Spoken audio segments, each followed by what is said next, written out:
You're listening to the Vox Media Podcast Network. This is What the Heck with Mike Heck on MMAfighting.com. Now, here is your host, Mike Heck. What the heck? Well, hello there, everybody. Welcome to a brand new edition of What the Heck on MMAfighting.com. I am Mike Heck. We have a loaded show this week for all of you, and there's just so much going on in the sport right now. It's just crazy, and full disclosure, not feeling so hot today, a little bit under the weather. It's the seasonal change that happens around this time of year in Massachusetts.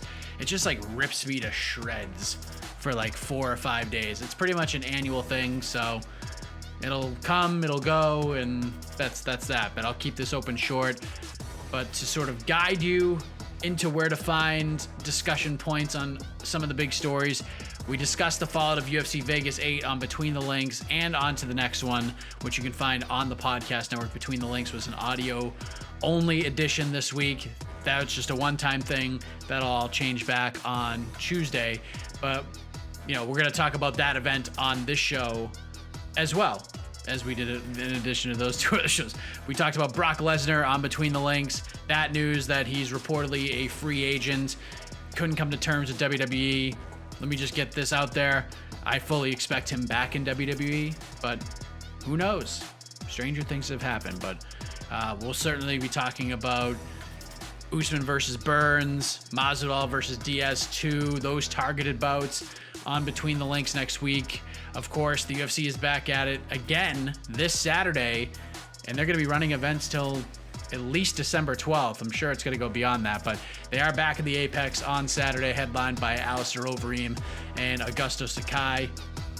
We talked about this on Tuesday. Not the greatest card in the world. We're just being honest. I'm not trying to be a jerk, but it's just not the best card. Like, there's some intriguing matchups. There's definitely some fighters to watch. But listen, I'm a positive guy, and usually these kinds of events on paper that are not looked at with high anticipation factors, they deliver way above expectation. So in looking at this lineup, that is definitely possible for this card. So listen, stay positive and good things will happen, bud. Let's run down the lineup and get to our first guest. This is an eclectic, really solid group, if I'm being honest here, if I do say so myself. Rounding us out this week, we have Andrea KGB Lee. She gets ready to face Roxanne Modafferi next weekend in one of the main card bouts. It looked like it may have been the co-main event, but the poster came out on Wednesday for that event.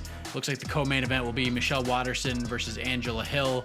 The main event of that card, Glover Teixeira versus Thiago Santos. But Andrea Lee versus Roxanne Modafferi is a very interesting fight, and Andrea's gonna join us in sort of unfamiliar territory, entering a fight for the first time in her career on back-to-back losses. That has never happened. She's never had a losing streak in her MMA career. She's in the midst of one right now. She's trying to turn that around next weekend, and she will join us in the program to talk all about that and much more. One half of the co-main event for this Saturday night's event, Ovince Saint Preux is going to join us. As you guys probably know by now, it has been a crazy few weeks for OSP. His fight with Alonzo Menifield was supposed to happen a couple weeks ago. You know why it got pushed back to this weekend at this point, but we're going to get OSP's side of all of that. We'll talk John Jones vacating the light heavyweight title and much more. We have both performance of the night winners from this past weekend's event on the program this week. That includes Sean Brady, who got his first UFC finish against Christian Aguilera. Second round submission. Brady looks awesome in that fight. He's going to join us for the first time later on in the program. Khama Worthy was supposed to fight this weekend. That is no longer the case. His fight with Ottman Azaitar is now next weekend in Las Vegas. The Death Star is going to explain why. Talk about the 155-pound matchup. One thing, a little bit of a spoiler. Khama Worthy is not overly thrilled that this fight got pushed back another week, and he'll tell you all about that later on.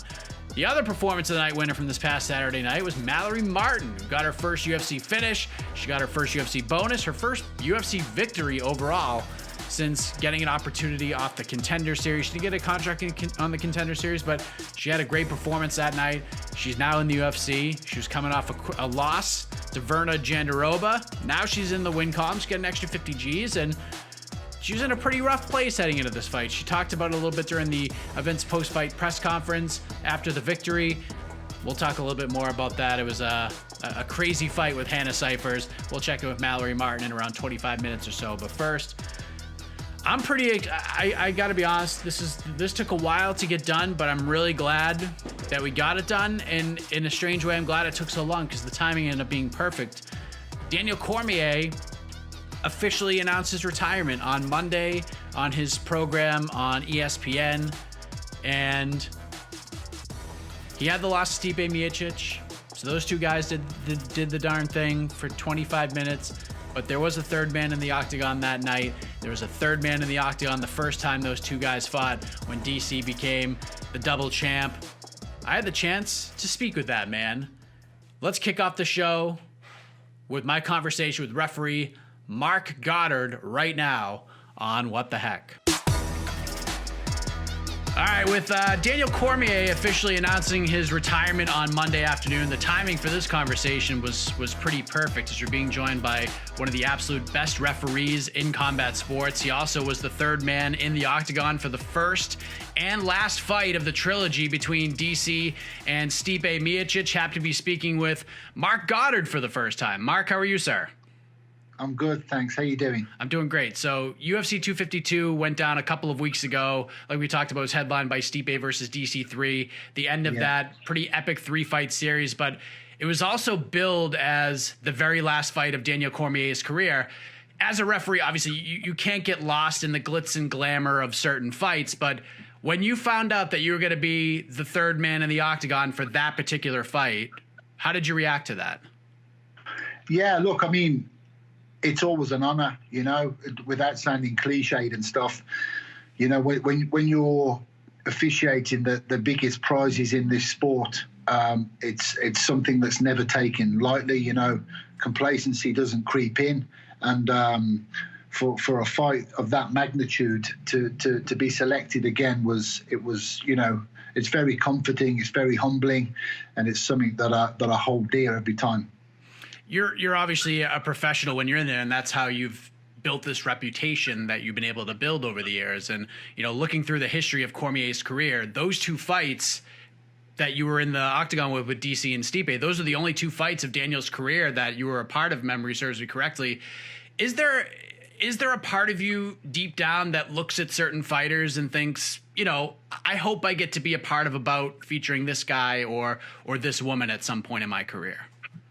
Yeah, absolutely. You know, obviously being, you know, I've been in my 13th year with the UFC, so many multiple memorable occasions, many multiple memorable world championship fights, and of course the two fighters that it is, you know, male and female.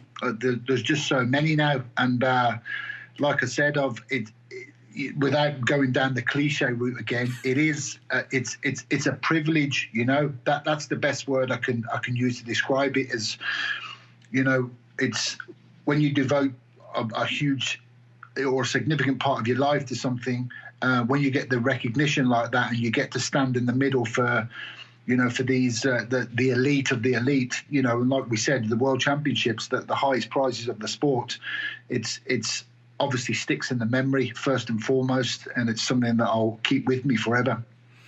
Daniel's one of those fighters that as years went on, people began to appreciate him more and more. Like when he was going through everything with John Jones, it was just strange to watch from the outside, seeing DC getting booed all the time. He was like the heel in that rivalry, despite being such a good guy, a family man, etc. And I feel like now that he's seemingly shut the door on his career, he's going to be even more appreciated now that he's no longer competing. Do you feel the same way?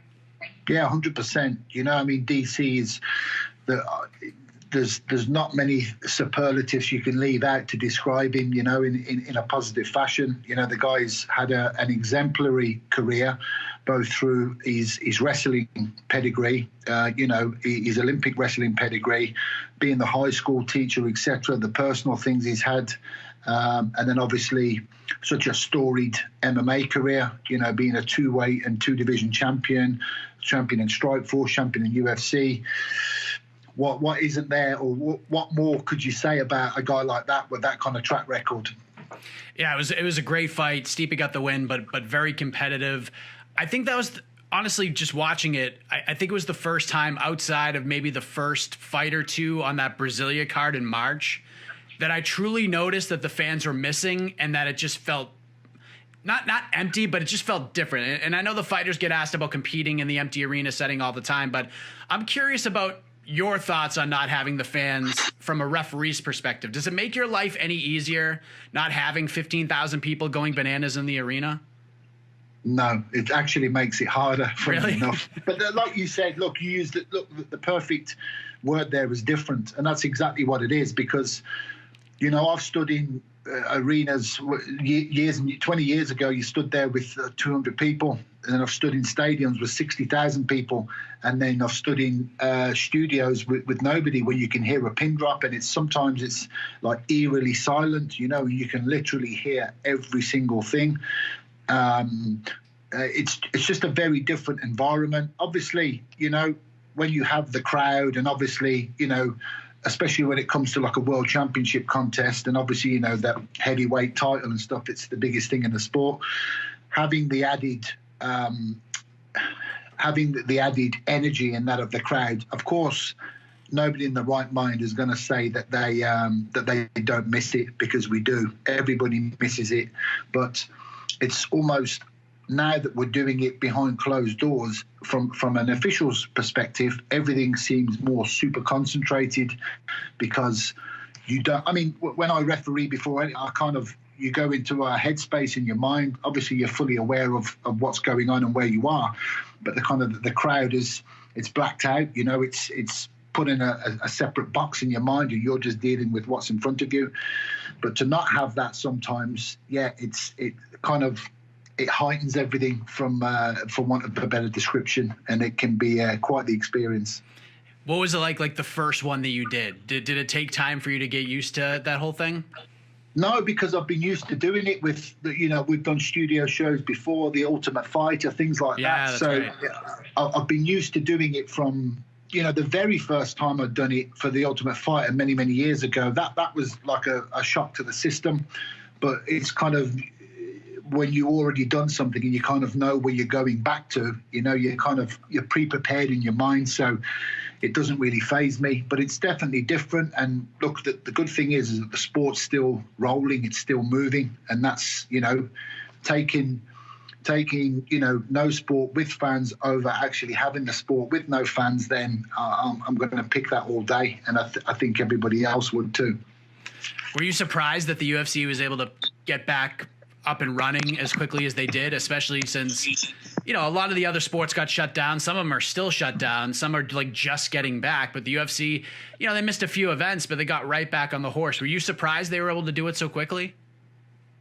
Look, obviously it could be easy to say now and say no. I wasn't surprised, because, you know, that's the UFC and that's Dana.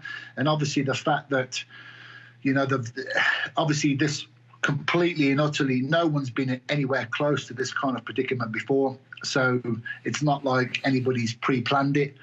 But the fact of, obviously, with it being obviously an individual sport in terms of, you know, it's not a team sport, does that make things easier? I'm not saying it does, because you've got all the logistics behind it. But I wasn't surprised. You know, when people talk this, you know, when people talk about Dana and stuff like that, you know, like I said, I've been with the UFC for 13 years. I can count less than two hands the amount of interactions I've had with Dana. You know, he does his thing as a promoter. He doesn't mix with the officials, etc. But in fairness, what I will say is that every time I have interacted with him, it's been an entirely positive affair, you know, thankfully for myself. And there was actually a moment in that not many people will understand and know about. There was actually a moment in Fight Island where he actually personally addressed the officials too, which he didn't have to do. You know, he doesn't have to do. And don't believe everything you read. That's all I'm going to say. It's all positive from my end. What was that interaction like as he was addressing the officials? What did he say? You don't have to like tell me word for word, but you know, what kinds of things were said? It was just basically a positive. It was a positive reaffirmation, if you like. It was just it was something that he did. You know, there was a couple of circumstances. I won't go into details. It didn't involve me personally, but with one or two of the officials. And the fact that he stepped up and stepped in personally, you know, to address us as a group, that will stick with me for a long time. And like I said, even prior to that, you know, the small amount of times, because, you know, like people, the fans and everything think that everybody gets together and that Dana's nowhere to be seen, you know, even around the fighters. He's in a different place. He will come and do his thing. But it was just, like I said, going back to the interactions I've had with him before over the years, they've always, for me, thankfully, been entirely positive. You know, it's been a thanking occasion, if you like. And then, like I said, what he did in Fight Island to address everybody as a group, like I said, we'll leave it here. But trust me, it was a very welcomed and very positive affair, and I have a lot of respect for it. Fair enough. Kind of going back to the fight at UFC 252, one of the big talking points in that fight obviously was the eye poke in the third round. Stipe pokes DC, it was nasty.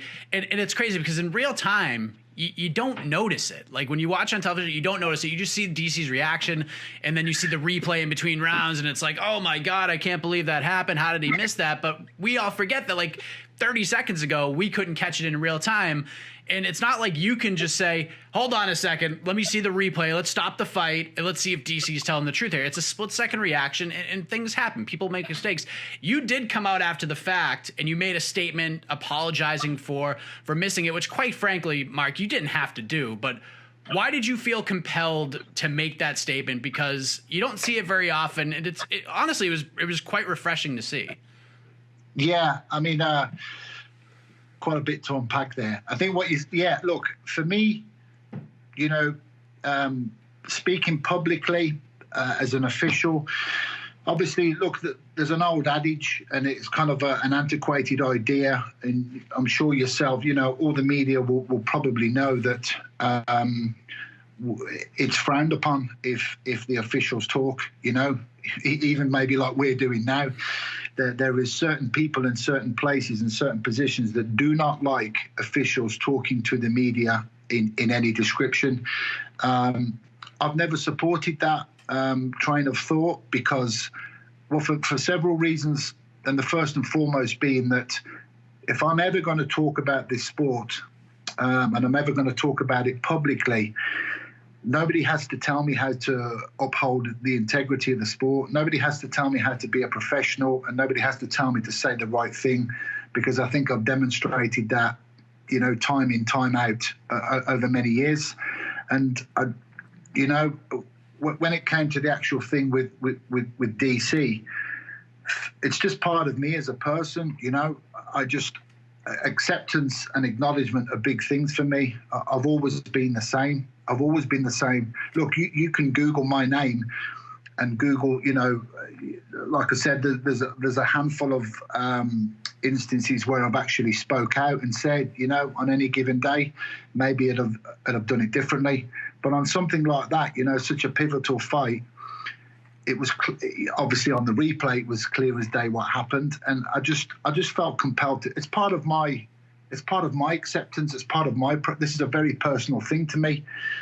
And obviously speaking out publicly the way I did, it just means a lot to me personally, you know, just to be able to, you know, the acceptance and acknowledgement of the fact that, hey, I made a mistake here. And I'm not scared of using the words wrong, mistake, you know, different, sorry, whatever it may be. That's just me as a person, and it's just who I am. Not everyone's the same. And like I said, it gets me in trouble sometimes with certain people, but, you know, I won't stop doing that, because I just think as a personal point of view, from an ethical and a values point of view, it means the most to me. Refereeing and judging are by far the most thankless jobs in combat sports. Like, occasionally the referee will get some shine for a good stoppage, or, like Chris Taione on Saturday night, he let the Mallory Hannah Cifers fight go on after the first round, and it turned out to be the right call. So he got a little bit of shine for that. It's not often that happens, and judges get like no thanks for anything. People don't stand up and applaud and say, wow, great 10-9 score. It just doesn't happen that way.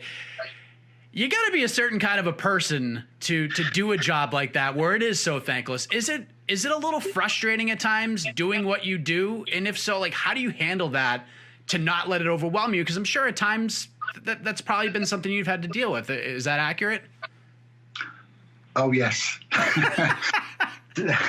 Certainly, to take the phrase "certainly deal with," yeah. And look, it is what it is.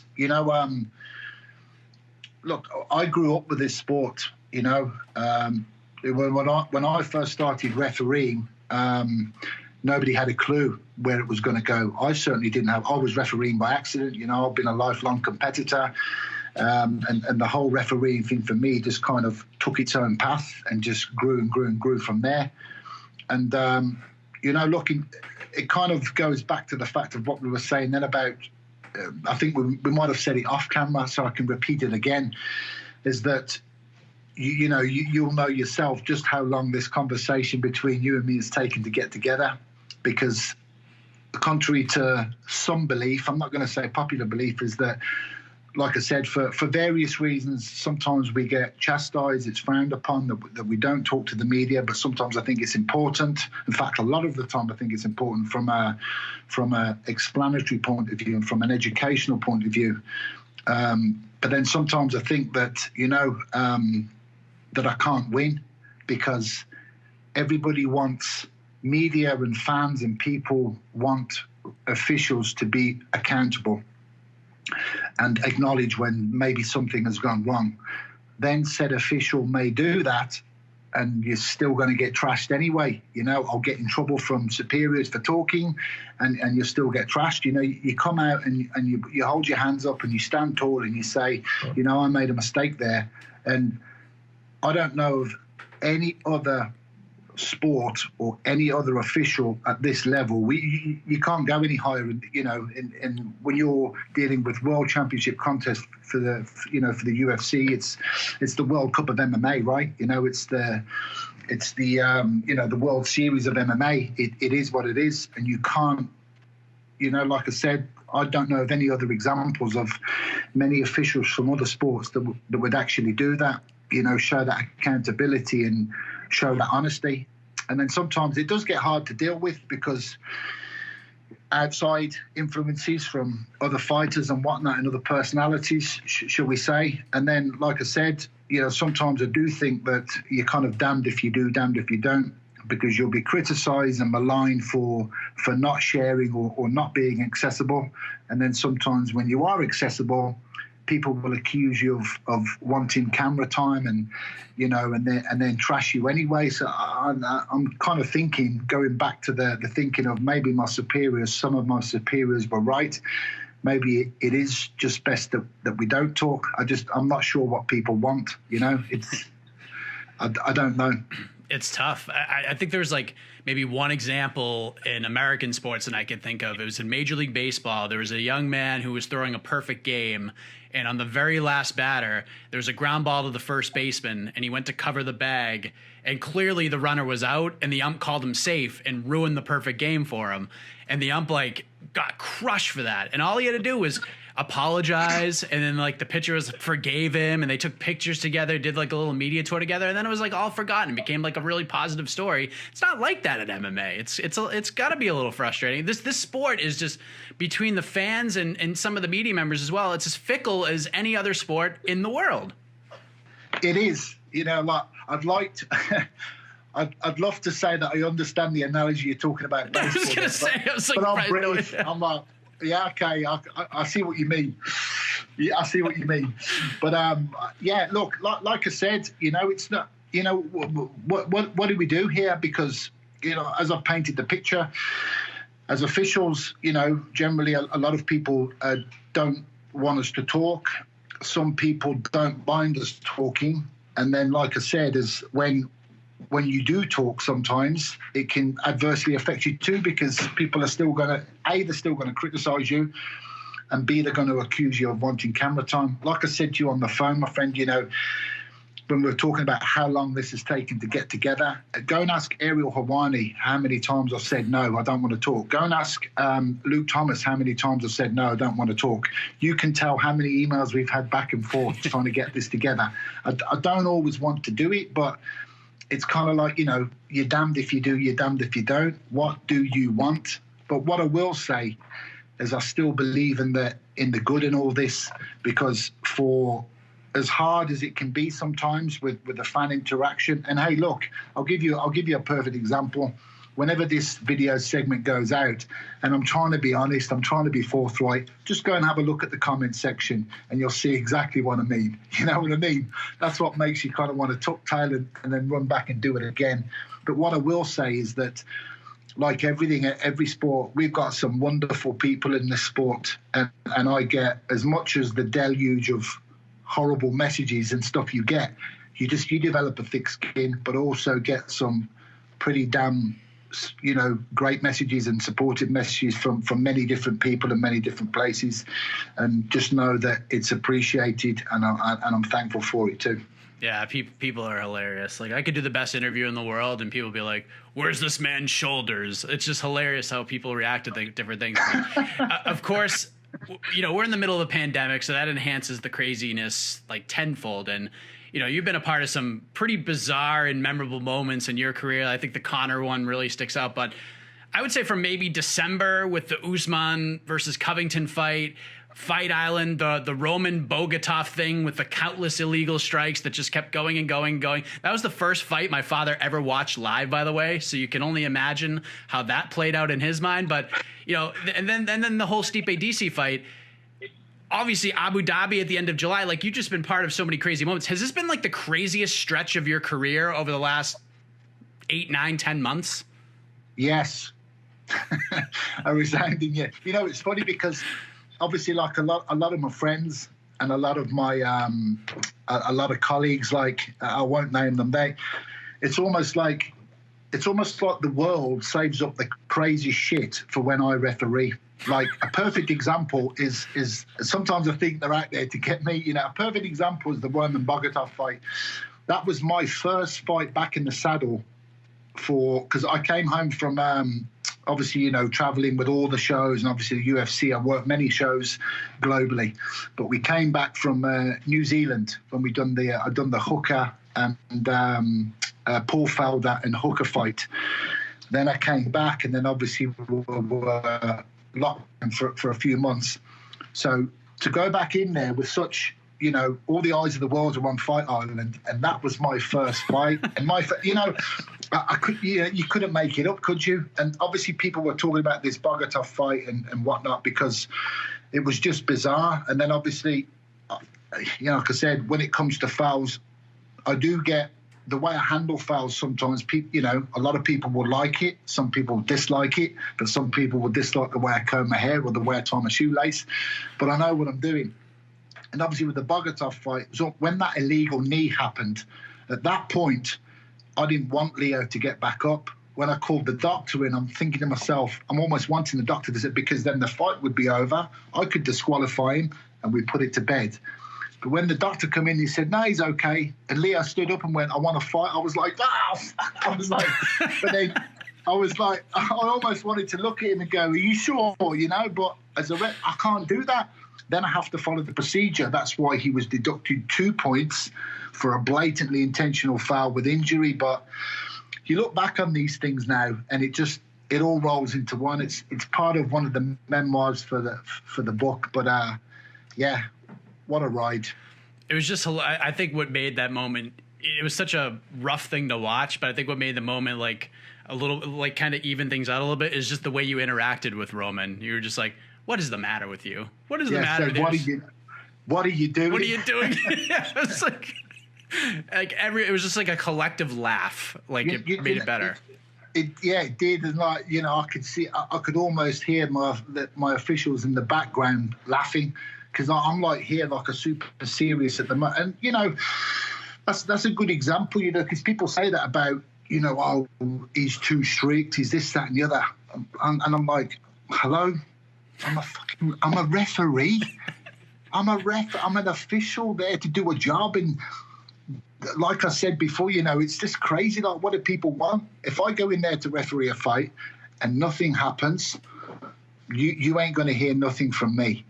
But if something goes in there and something happens, then, I've got to do my job. It's just, you could go crazy with it with this game. You cannot please everybody, and you shouldn't die trying either. Yeah, that's well said. I do want to ask you about something. I was speaking to Colby Covington a few weeks ago before he put pen to paper for the Tyron Woodley fight, and at the time, the fight was verbally agreed upon, but we hadn't signed anything yet. But Colby said that there were some pieces of the contract that he wanted to see happen and put in print before he signed, one of which he said was that you would not be the referee for the fight. He wanted that in his contract because, you've heard it all before at this point. He's felt a certain way about how the Usman fight played out. A, can he do that, to your knowledge? I mean, it is Colby. He says a lot of things. That's just who he is. And B, does that bother you at all, that fighters are just like, this guy, I do not want this guy reffing my fights? Does not bother me in the slightest. Good luck, Colby. Good luck, Tyron. May the best man win.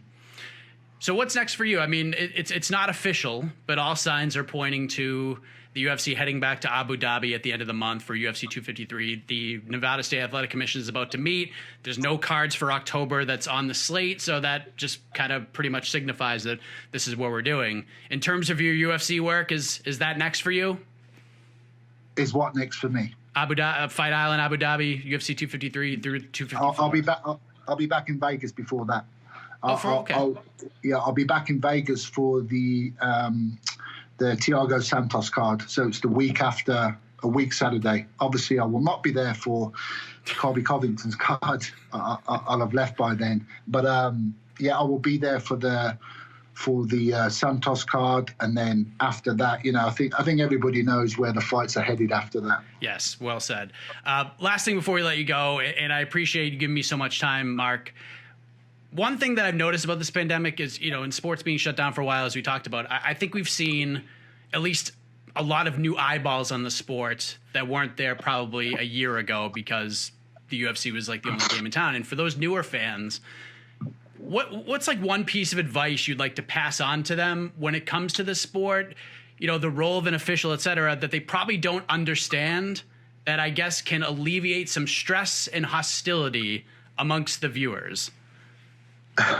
Jesus. How's that for a loaded question? How open is that question? I'd like to say, I'm trying to process that in my mind and think, Jesus Christ, what could I say to that?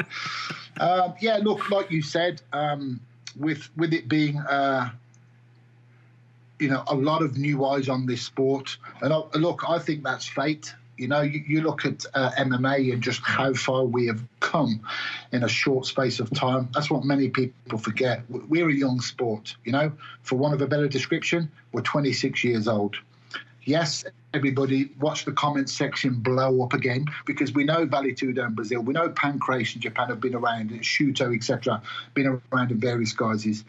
But for want of a better description, the acronym, UFC, it's the brand. It's what people know. Obviously, people within the sport, they'll know Bellator, etc., and other promotions. But for the big, wide world out there, and obviously Bellator had stopped, so the UFC was literally one of, if not the only live sport that was still happening. So there was an incredible amount of interest, watching eyes, people around the world, media, etc., And good and bad comes with that. But I'm going to say, at the end of the day, it all boils down to good, because what's not to love about potentially turning on a whole host of new fans to our sport?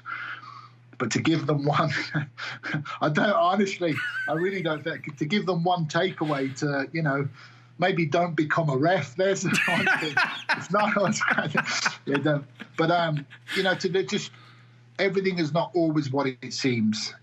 That's what I'm saying. Look, it's unrealistic. It's the same in any sport. When we go and watch football, are you telling me that 50,000 people in a stadium watching a game of a baseball or a game of American football. Does every person know the rules inside and out? No. Do they have to? No. But there seems to be this, intense, all-knowing thing about MMA that everybody's a judge and everybody's a ref and everybody should know everything. When in reality, we shouldn't. You're always going to get fan interaction, and obviously what a lot of people don't understand, what a lot of people may not take into account, is that people are betting money. There's huge sums of money being bet on, especially when Fight Island came around and the shows in Florida. It was one of the only live sports you could bet on. And when I get most of my crazy messages that I get from people who have lost bets through no fault of mine, it's the fact that the fighter lost. But if they've lost 20, 30, 50, $100, they need somebody to blame. And generally that's the officials. So I guess there's one parting shot is don't always blame the officials on the fact that your bet didn't come in, Don't do that. Don't blame the referee and don't become a referee. There you go, kids. Now you know. But there you go. Marc, I appreciate the time, man. Thank you so much. I'm glad we were able to finally make this happen. You're obviously, and I said it before, you're one of the very best to don the referee polo. And I truly appreciate the insight. All the best to you, Marc, and look forward to seeing you in the Octagon on September 12th. I appreciate that. Thanks a lot. Really enjoyed that chat. It's incredible insight from a guy like Marc Goddard, and he's one of those guys with this, there's no real gray area. I have a lot of respect for Marc.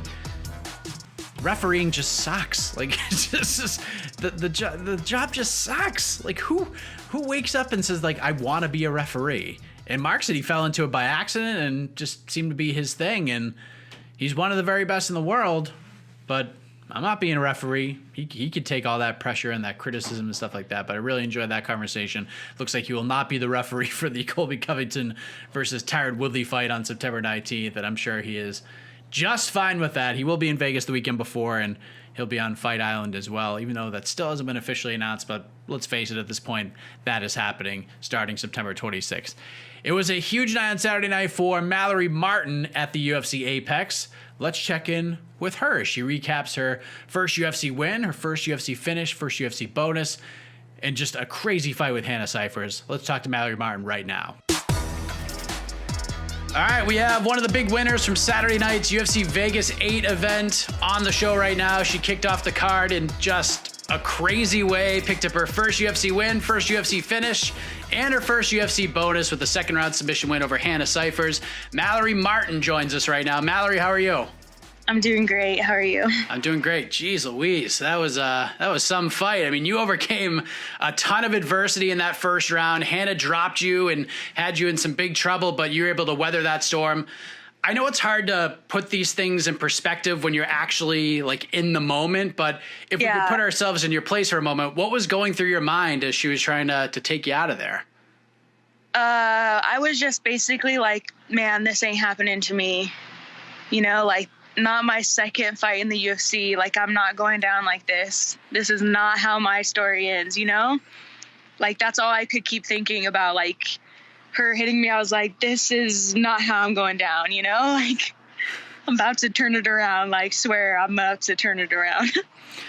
Chris Tione, the referee, that guy's had a very interesting run over the last couple of weeks because we've seen him.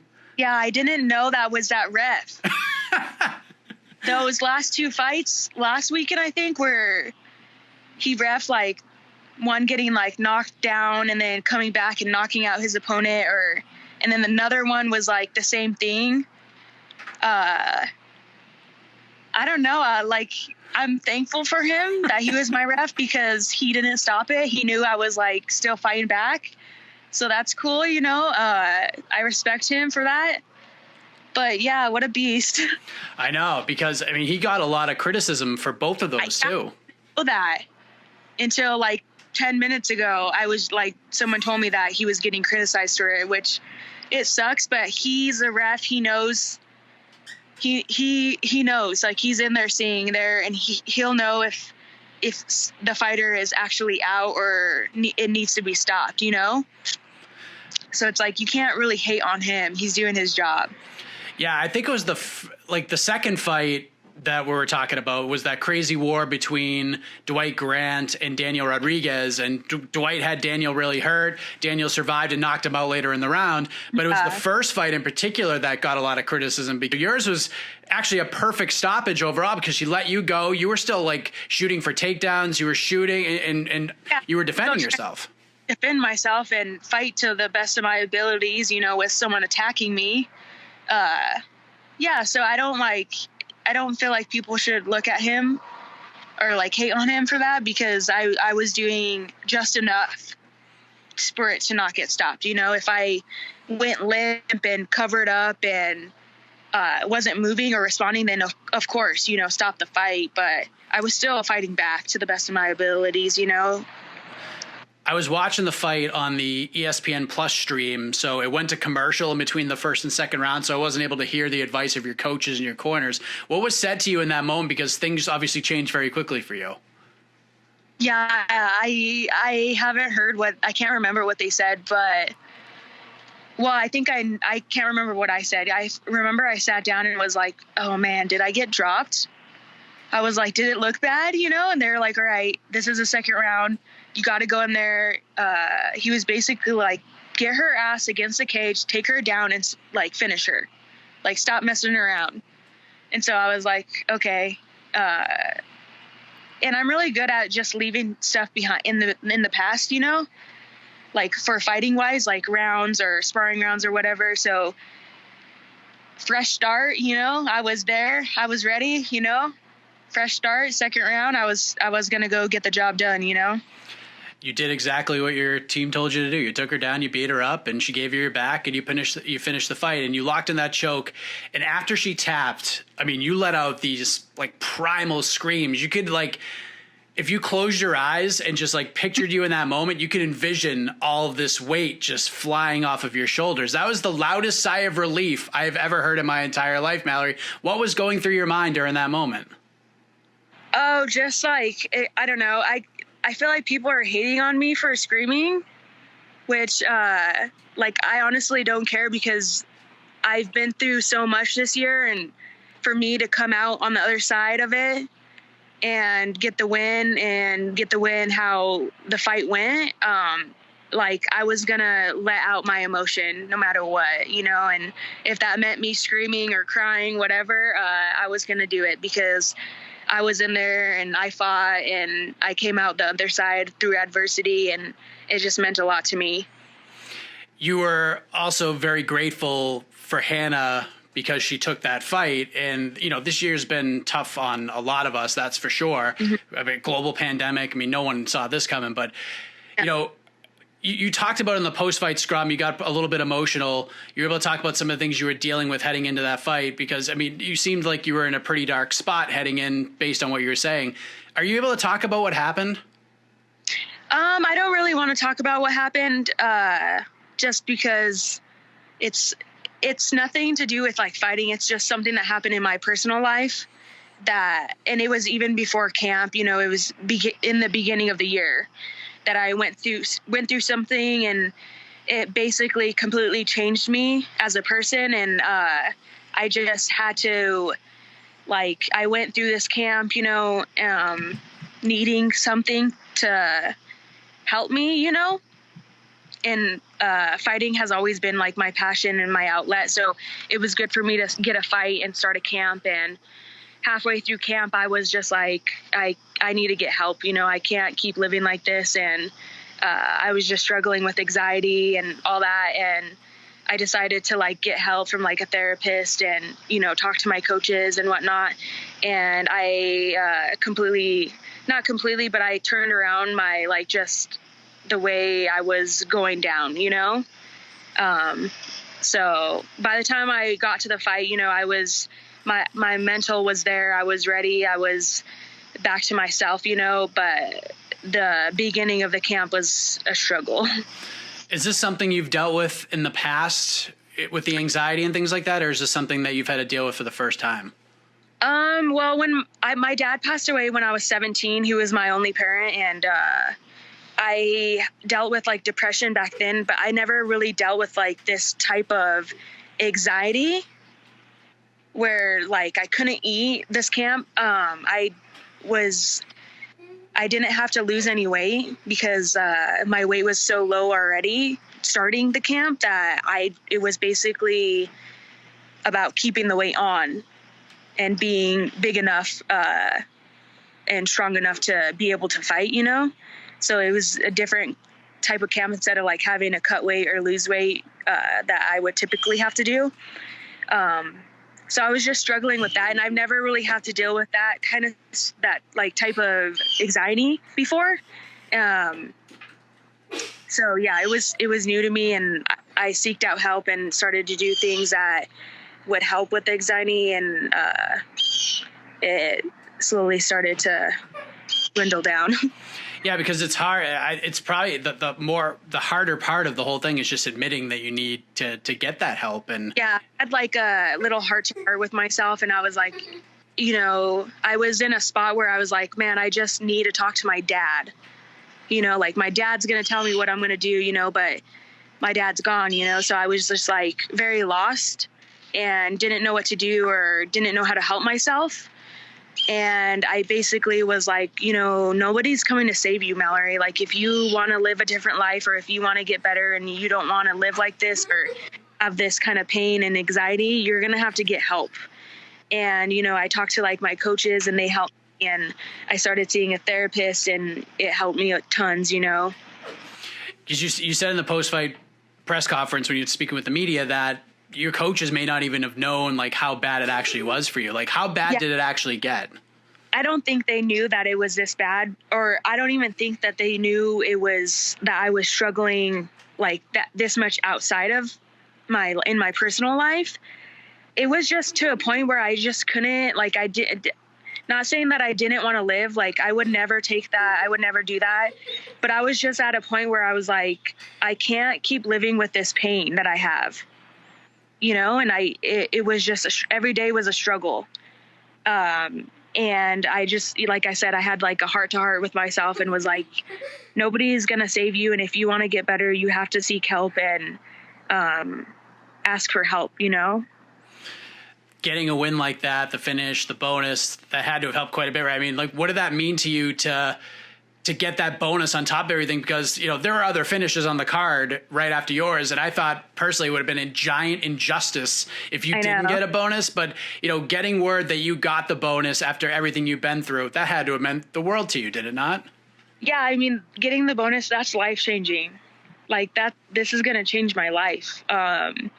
And I knew, like, I had this feeling before I fought that something was going to happen, like something big was going to happen, and it was just going to change my life, you know? And I not expected, but I was open for whatever the universe was going to give me. I was open to it, you know? So I think it's really cool, and I'm very happy about it. And yeah, it's definitely life-changing.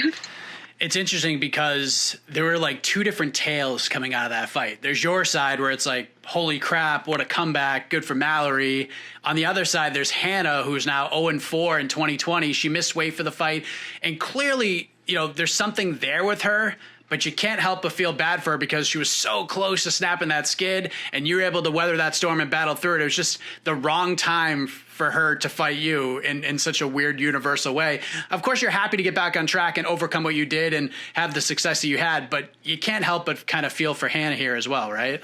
No, yeah, 100%. I think she's a good person and she's tough, you know, and she showed it. But I knew in my heart that I wasn't going to leave that cage without my hand being raised, you know, no matter who I stood across. You know, I had a few other opponents before Hannah.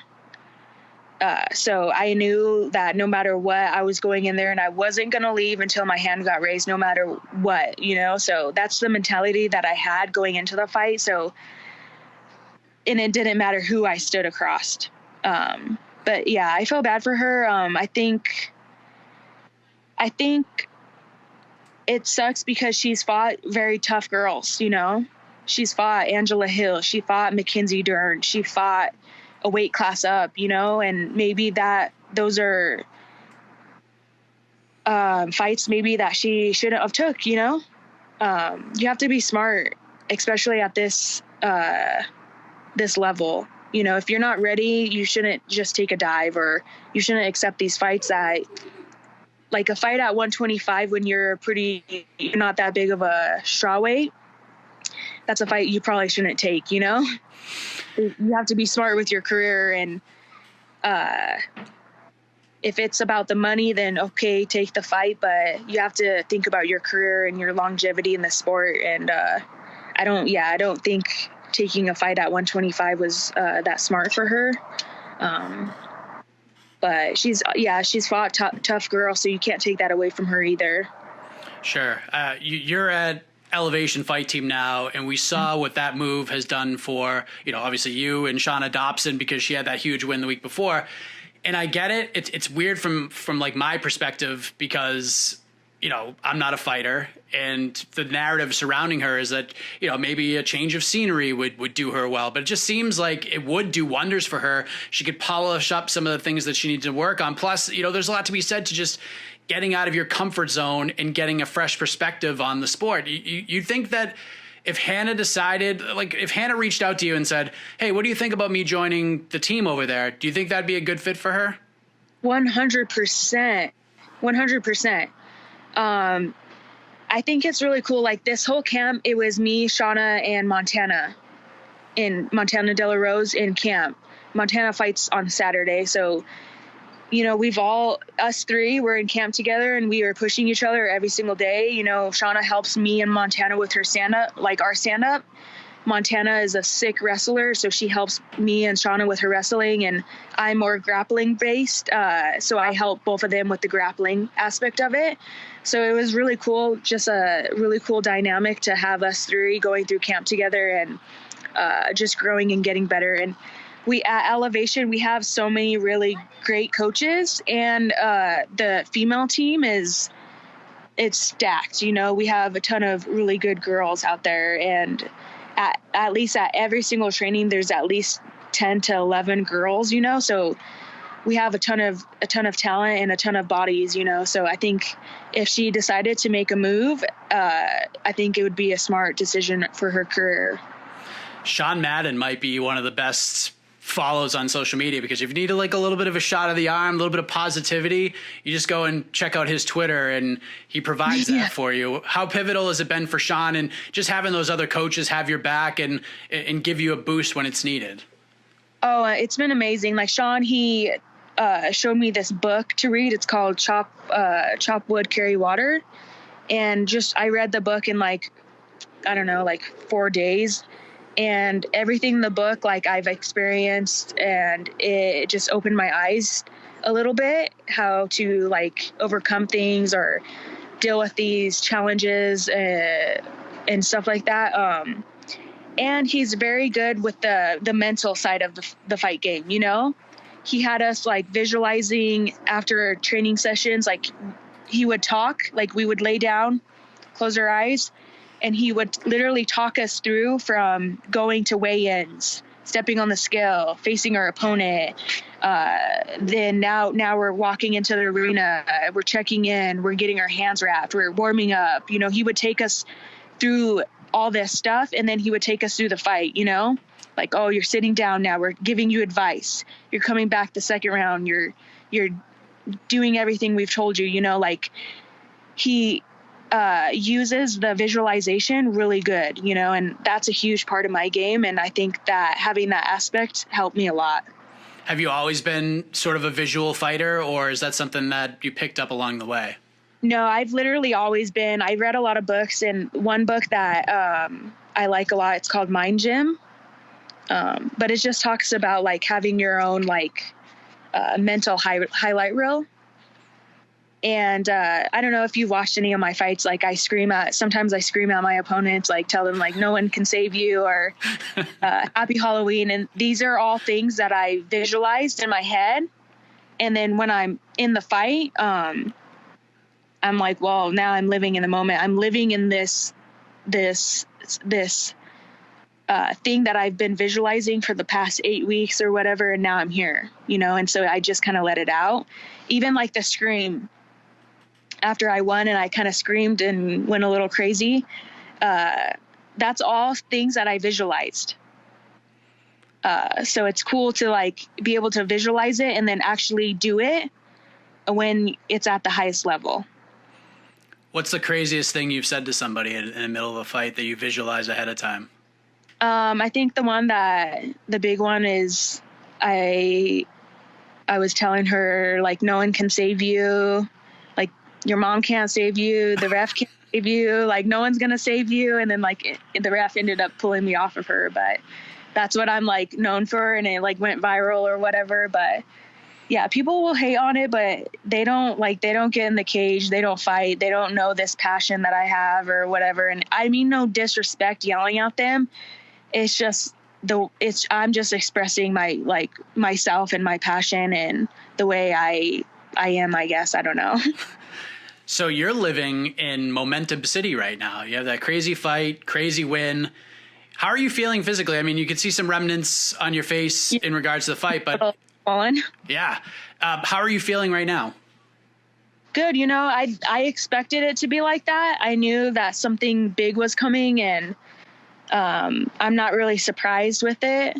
I expected it, but yeah, I'm excited. I'm happy, and, you know, winning the bonus, that's life-changing, you know, so it's cool. What about, you know, from the mental side? Because, you know, you've obviously had to carry a lot with you since the fight was booked. Do you feel in a much better spot now? Because, you know, I've talked to fighters over the years who a lot of them are young in their career. That feeling of having a fight to prepare for, a fight to look forward to, it can solve a lot of short-term problems. But once the fight is over and that adrenaline starts to wear, they just want it right back, and it's not there because it just happened. How are you doing from that aspect? Oh, yeah, I'm fine. You know, I think the biggest thing that I've learned to do is just living in the moment. You know, I'm not thinking about the past. I'm not thinking about the future. I'm literally just living in the moment and taking things day by day. And I think that's huge to do, because you don't want to be like living in the past and living on that hype and that excitement. And then few weeks go by and you're like, oh man, you know, like, I don't feel it anymore, you know? So I think just living in the moment is the best way for me. I know you're living in the moment, but have you thought about when you'd like to get back in there and do it again? Like, you think you'll maybe get one more before the year's over? Yeah, I want to at least try to get 2 more. I think that would be ideal for me. I think end of November is what we're looking at. And then if everything goes well and I'm healthy with that fight in November, maybe a quick turnaround in December would be awesome. There's like a cliche in MMA when it comes to getting your first win, the word elusive gets attached to it because it changes everything. It like knocks down a proverbial wall once you get that first one under your belt. It's almost, I've had some fighters tell me, like, now I feel like I'm actually a UFC fighter because I went in there and got a win. What does that feel like for you? Is it like a freeing feeling now that you have that win under your belt? Yeah, I didn't even think of that. Yeah, I didn't really feel any pressure going into the fight to be able to win or anything like that.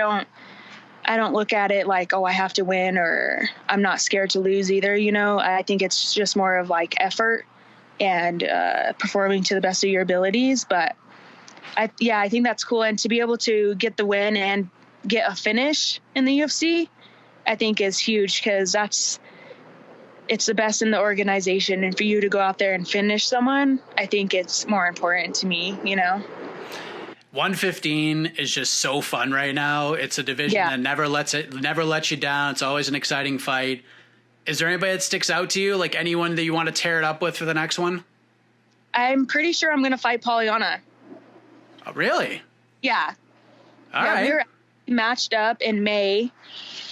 And then, you know, the coronavirus hit and the fights got canceled. So that fight fell through, and then she ended up having rescheduling with Emily. So, I mean, she called me out after the fight, and I already anticipated on fighting her. So I'm going to scrap with her. That makes all the sense in the world. Some people like frown upon like booking fighters who won on the same card, but why? It's just so easy that way. That's the best matchmaking, right? You know? It's just perfect. Yeah. Last thing before we let you go, because I definitely appreciate the time. In this crazy year with like so much happening, I mean, it's easy for people to just get into a funk and get into that dark place that you've experienced. And there could be somebody watching right now that may be falling into that themselves. What advice would you give to anybody watching or listening right now that may be experiencing some of the things that you've had to deal with over the last several months, and how you were able to at least take steps to get towards the other side of it? I would say just don't give up and take every day, day by day, because it does get better. And I would say 100% seek help. If you're in a spot that you feel like you can't get out of, I would definitely seek help, whether it's a family member or somebody that you don't even know, like a therapist. I think would do you really good if you're struggling. Just really good on Mallory Martin. I appreciate her opening up the way that she did. Great win for her on Saturday. Looks like a fight with Polyana Viana is in her future later on this year, according to Mallory at least, but that's a good matchup. And I like when things happen. When you have fights like right near each other on the card in the same division, like why not just line them up, especially when they have quick performances? I know Polyana didn't have the crazy war that Mallory Martin had, but listen, they both got quick finishes. They both seem to want to fight each other. This is just easy. I think the matchmaker should be pretty ecstatic right now. But one of the fighters that I have brought on this show that continuously gets compliments every time he appears is Khama Worthy. Now, Khama Worthy's got a fight coming up with Ottman Azaitar. That was supposed to happen this weekend in Las Vegas, but it got pushed back a week. I looked at it and I was like, oh, September 12th. Yeah, that's right. And then I realized that it was supposed to be September 5th.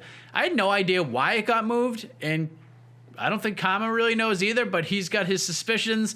Let's hear those suspicions and his thoughts on the fight itself right now on What the Heck. All right, happy to welcome back a fan favorite on What the Heck. Every time he comes on, people are truly enjoying his appearances, and since he has a fight coming up on September 12th, let's do it again, shall we? He takes on Ottman Azaitar next weekend, the Death Star. Khama Worthy back on the program. How are you, sir? Good, man, good. Ready to get this fight. This is like the third date we've had for this fight, so I'm like, let's fucking go. I mean, isn't it nice when things play out the way you want them to? Because you wanted this fight rebooked, you got it. It's a beautiful thing. Entire UFC career has just been planned out perfectly. Like, there's no sporadic anything anywhere. Just all nice and planned. Feel like the A-team, man. I love when things go as they're supposed to go. It never really happens for us. But it does happen here. So this fight was supposed to be happening this weekend, and I'm just going to be real with you, Khama. I kind of wish it was happening this weekend because this card is it's not tremendous on paper this weekend. Yeah, those normally show up for good fights, though. So I agree. I'm going to be stuck to the TV to see how these fights turn out because, like, there's a lot of fighters I'm looking at on that card and stuff. So I think it'll be an interesting card. Even though there's a lot of known names on there, I think it's still going to be a good card. I mean, look at 2 weeks ago. 2 weeks ago was crazy. Yeah. That was like the craziest card ever. Yeah, exactly. You're like, oh, I didn't even know anything was happening. So it always depends. What happened, if you don't mind me asking, that led to it being pushed back? Do you know? Oh, I don't know. My manager said something like he was injured or something. He needed a little more time or whatever.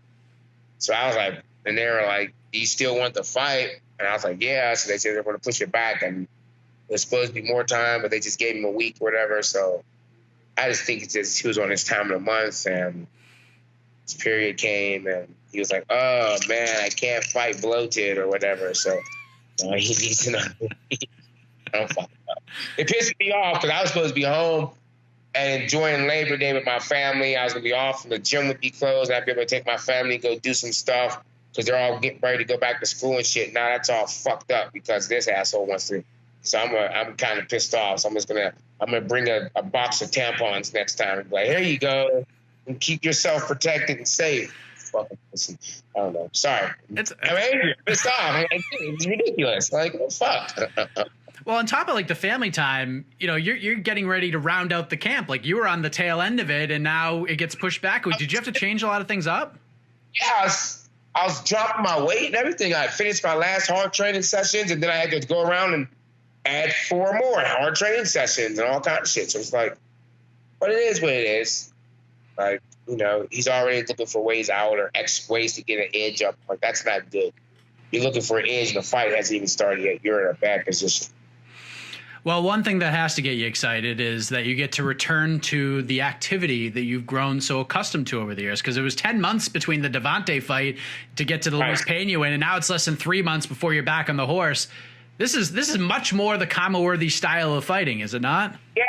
Like, it's crazy because, like, I just had my 1-year anniversary for the UFC, and I'm like, oh, so this will be about 3 fights in a year. I'm like, that's really all you really want to do. Even on the local scene, I never really did more than 3 fights in a year-long period, like a year, actual year, because that's rough on your body. So, like, it just because it just took so long from the Devontae fight, like, it seemed like it was a little bit drawn out. But, yeah, I like to stay a little bit busy. If I'm not fighting, then what am I doing wasting time? Like we talked about, this is the last time you ran. This is the fight you wanted, not because of a personal grudge or anything like that. Although it may be a little more personal now because it got pushed back. But oh, bro, I don't have a personal. I don't have this. It takes energy to hold personal grudges against people. I tell people that all the time. It takes a lot of energy to hold. I want to fuck them up. Nah, I'll forget that he made me miss Labor Day after I leave and stuff. Like, not gonna be in my brain. It takes too much energy to maintain that. So. Yeah, I know. I mean, I just wanted this fight because it was a fun fight. I think it'd be a good fight for the fans. It'll jump me up, and stardom and everything like that. And it's risky. It's a dangerous fight. So it's a good fight for me to figure out and good win. Yeah, I just like the way you look at fighting, because you want to fight him because he's dangerous, because you're a finisher and you want to test yourself against a guy who has only finished guys throughout his career. I mean, you have the very unique view of the sport in your career, much more than others have. Like, why is that? What about you seeks these kinds of fights against fighters that other people in your division aren't going to be necessarily, enthused and excited about taking? Because it's like, when I'm gone, I'm done fighting, you're going to get a highlight reel. And what's going to be on my highlight? Like, unfortunately for athletes, once you hit a certain age, you no longer exist, right? Unless you gave people something to remember. Like, you have to give them, like, something that they'll never forget, like Ollie and Frazier. Like, it doesn't matter who won those fights because everyone remembers those freaking fights were freaking insane. Everyone remembers that stuff. If you're not willing to give that, if you don't seek out that type of stuff, then you'll, like, once you're an athlete, it sucks for us. Like, it's cool what Mike Tyson's doing now, like the Legends Only thing, where he's getting old athletes to come back and do stuff, like basketball players, football players, because once old athletes get old, they cease to exist because new, younger athletes come in. But unlike musicians or actors, they can do their shit until they're fucking old as hell. And MC Hammer can still make a concert and people are like, oh, that's my shit. MC Hammer put a song out in 20 fucking years. But if Patrick Ewing came and said he wanted to play back, they get your old ass off the court. You know what I mean? Like, it's just different for athletes. So for me, my thing is, I'm like, if you want to kind of live forever, like musical artists can, or you have to be that athlete that sticks out, and you have to be able to put yourself into those situations that make you stick out like that. And unfortunately for fighting, it means you have to be willing to get hurt. Like, that's just the way it is. You have to be willing to be like, okay, take a risk at losing. Like I say this all the time. I think a lot of fighters in the UFC fight to not lose. They fight and try not to lose. That's all they're fighting. They're trying not to lose. They're not actually trying to win, or not. They're just trying to make sure they don't lose. Because unfortunately, our big part of our careers are based off of our losses and stuff. At least for most people, I don't give a fuck about my losses. I'm not a DJ, so I don't give a fuck about records. So if all you're holding on is your record and shit, I'm like, that's cool. Yeah, someone like Khabib, his record's super cool, or John Jones, they've been fighting top guys and stuff. But if you haven't been doing that and you're like, oh, I'm gonna do this, I'm sorry, I'm cleaning up the gym right now. Okay. But no, I mean so I'm like, no, if you haven't been fighting serious competition like that, then your record really doesn't really mean anything. You know what I mean? It's like, oh, you have this record and it's this, but it's like, but does it really mean anything unless you actually face the proper competition to say why your record's undefeated or why you're like that or so on. Because eventually you're gonna have to get tested, and if it doesn't work out for you, then we all know why, basically.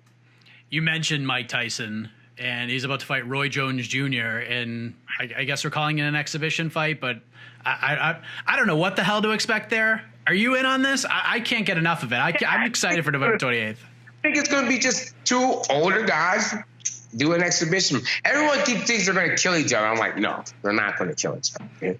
They're probably going to have like a good 1 or 2 rounds where they'll get some extent. Then they'll play touch and go. No one just try to get knocked out. These guys aren't like Mike Tyson isn't dumb. Roy Jones isn't dumb. They're not going to try to kill each other. It's going to be fun though. Again, it's going to bring up nostalgia.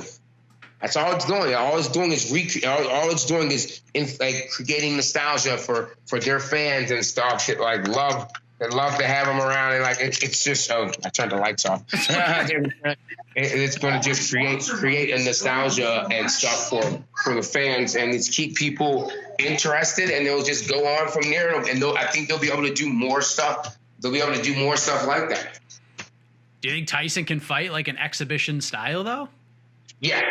You think so? I think so. I'm like, yeah, dude. Tyson, and he's smart. He's like I think like he puts on the persona if he's like the madman, but Tyson's calculated and smart. Like, man, he's gonna go in there and have some fun. They'll beat each other up a little bit, but I don't think no one will be like broken jaw or anything like that. No. It's not gonna be like Mayweather when he had the exhibition fight for Ryzen, when he just annihilated that dude. Those guys were like they were still fighting. You know what I mean? Like they're in just that guy's like still fighting now. Like Mayweather keeps saying he's going to fight or do something. So those were still 2 present fighters. So there is no. I don't do exhibition matches. You can't get me to do no fucking exhibition. Hey, come on, do an exhibition match for charity. Maybe if I fight someone who's not a fighter, but if I go against someone that's a fighter, we're going to end up fighting because that's what fighters do. All right, so that's just how it's going to work and stuff. True or false? You and Ottman next week is the most exciting fight on the card. Yes, true. That's probably one of the most exciting fights of the year, easily.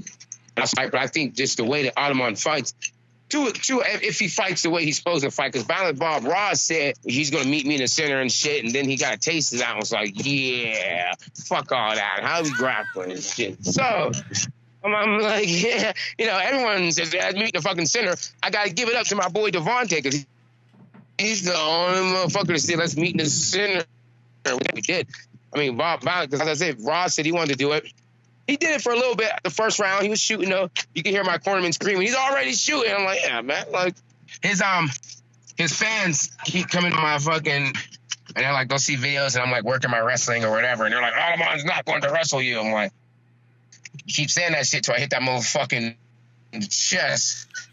Well, I mean, with the Luis fight, this sport moves so quickly. Like the Devontae knockout sort of lasted a little bit longer because it happened like the second half of the year. So by the time like it sort of maybe fizzled out in normal times, we were talking about like the year-end awards, and it got brought right back up.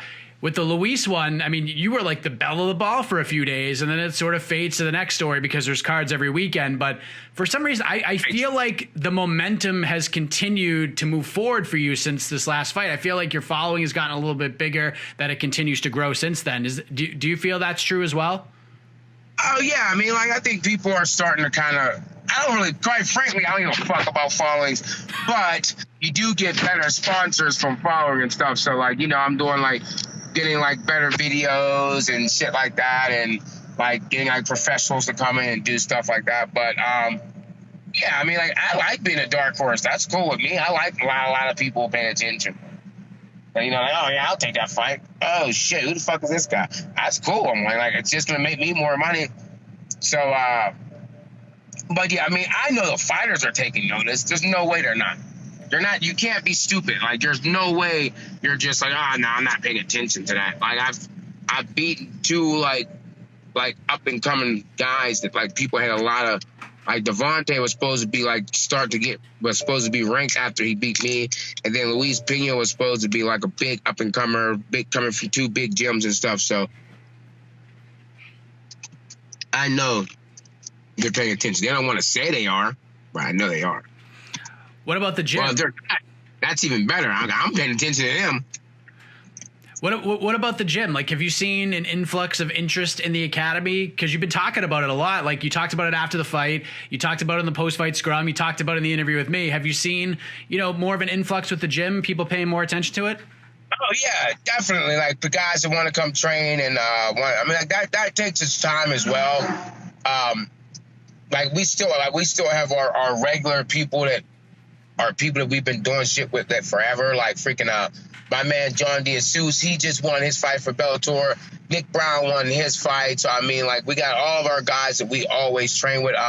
One of my main training partners, Chris Dempsey, he just went down on 5-day notice and went down to Florida and did this King of the Mat tournament with 7 black belts, 18 men, won the fucking tournament. He's one of my main training partners and stuff. So we're still being active and we're still doing what we're supposed to do. But people are slowly but surely, I think the world will start to you'll start to get guys that come and try to do camps in Pittsburgh. I think about 2 more fights from me, and then we'll get people to be like, okay, I want to go do my camp with Khama and his coaches and his training partners. And I want to go out to the academy. I want to go out and jump around to the mat factory and get guys from All America and stuff like that. So, and that's just what we're trying to set up and make this be a plug for fighters and stuff. We can get the good wrestlers from out of here and get them and sponsor them and bring them into the gym and give them 2 years, then get them fights. You know what I mean?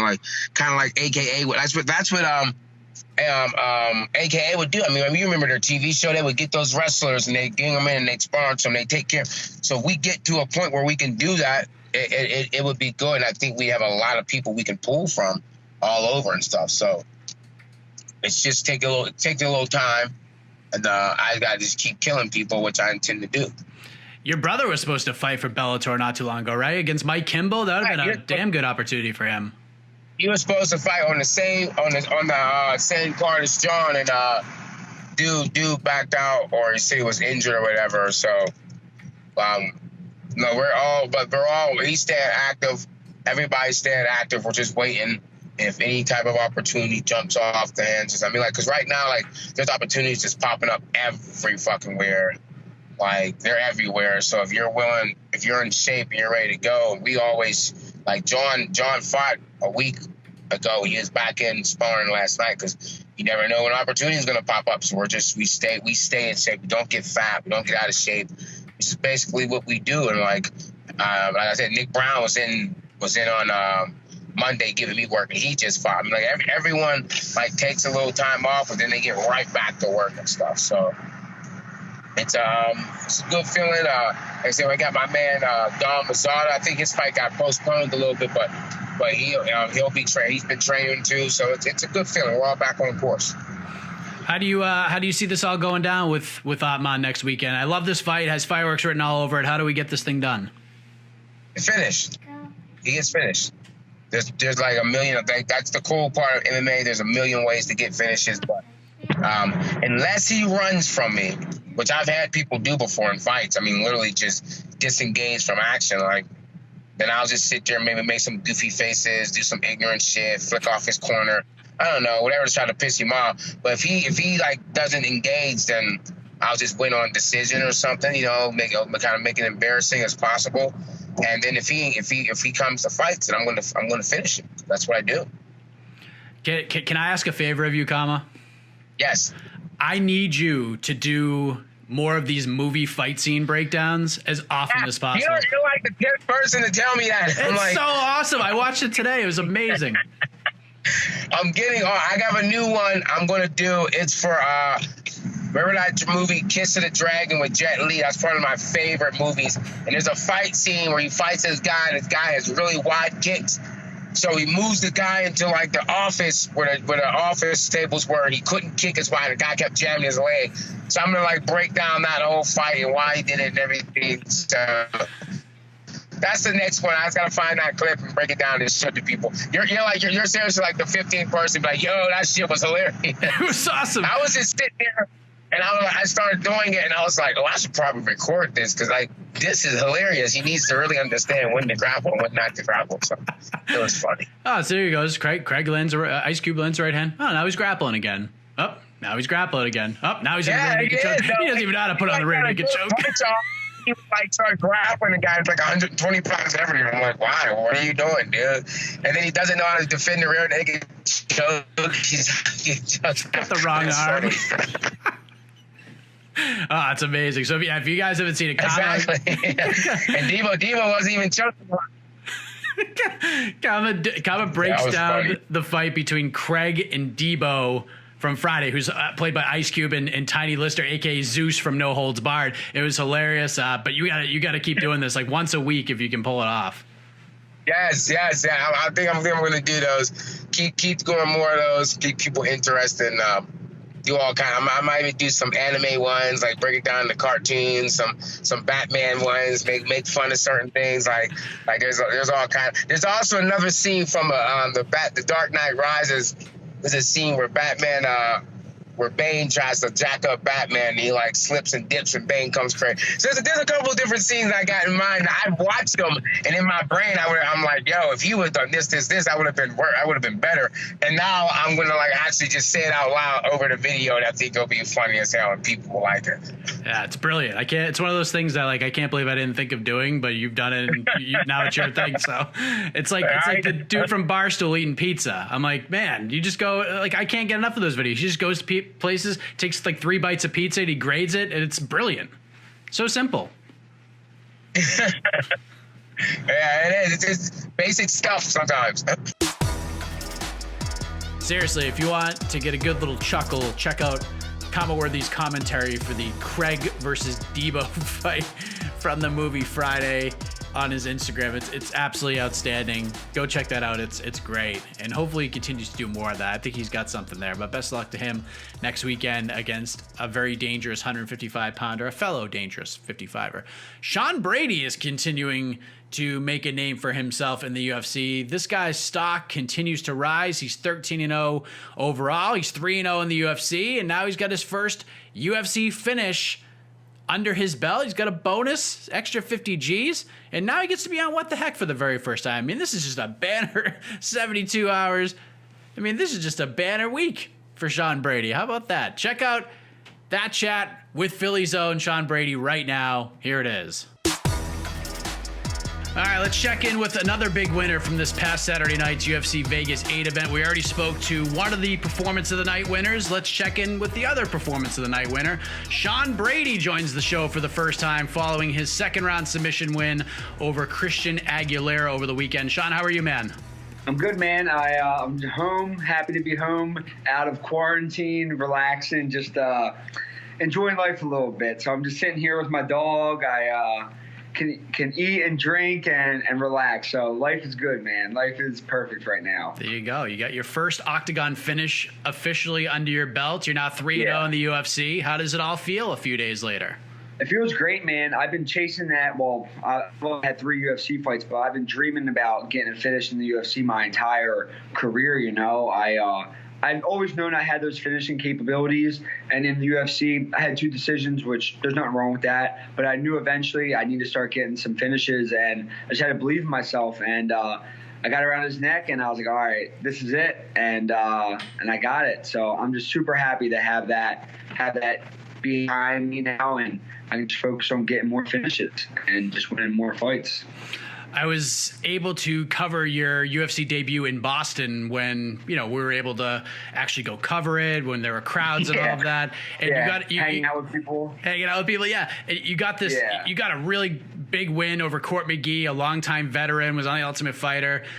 What would you say was like a bigger moment for you, getting the first UFC win or getting the first UFC finish?